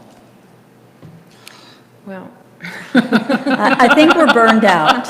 Good enough. I'm thinking we're tired. Good enough. All right, We so will pick I up, would say, I think we're let's, going to need to talk about yeah, capital. I think we are. So I think for tonight, because it's been 3 hours and a half, I think we need to wrap it for tonight.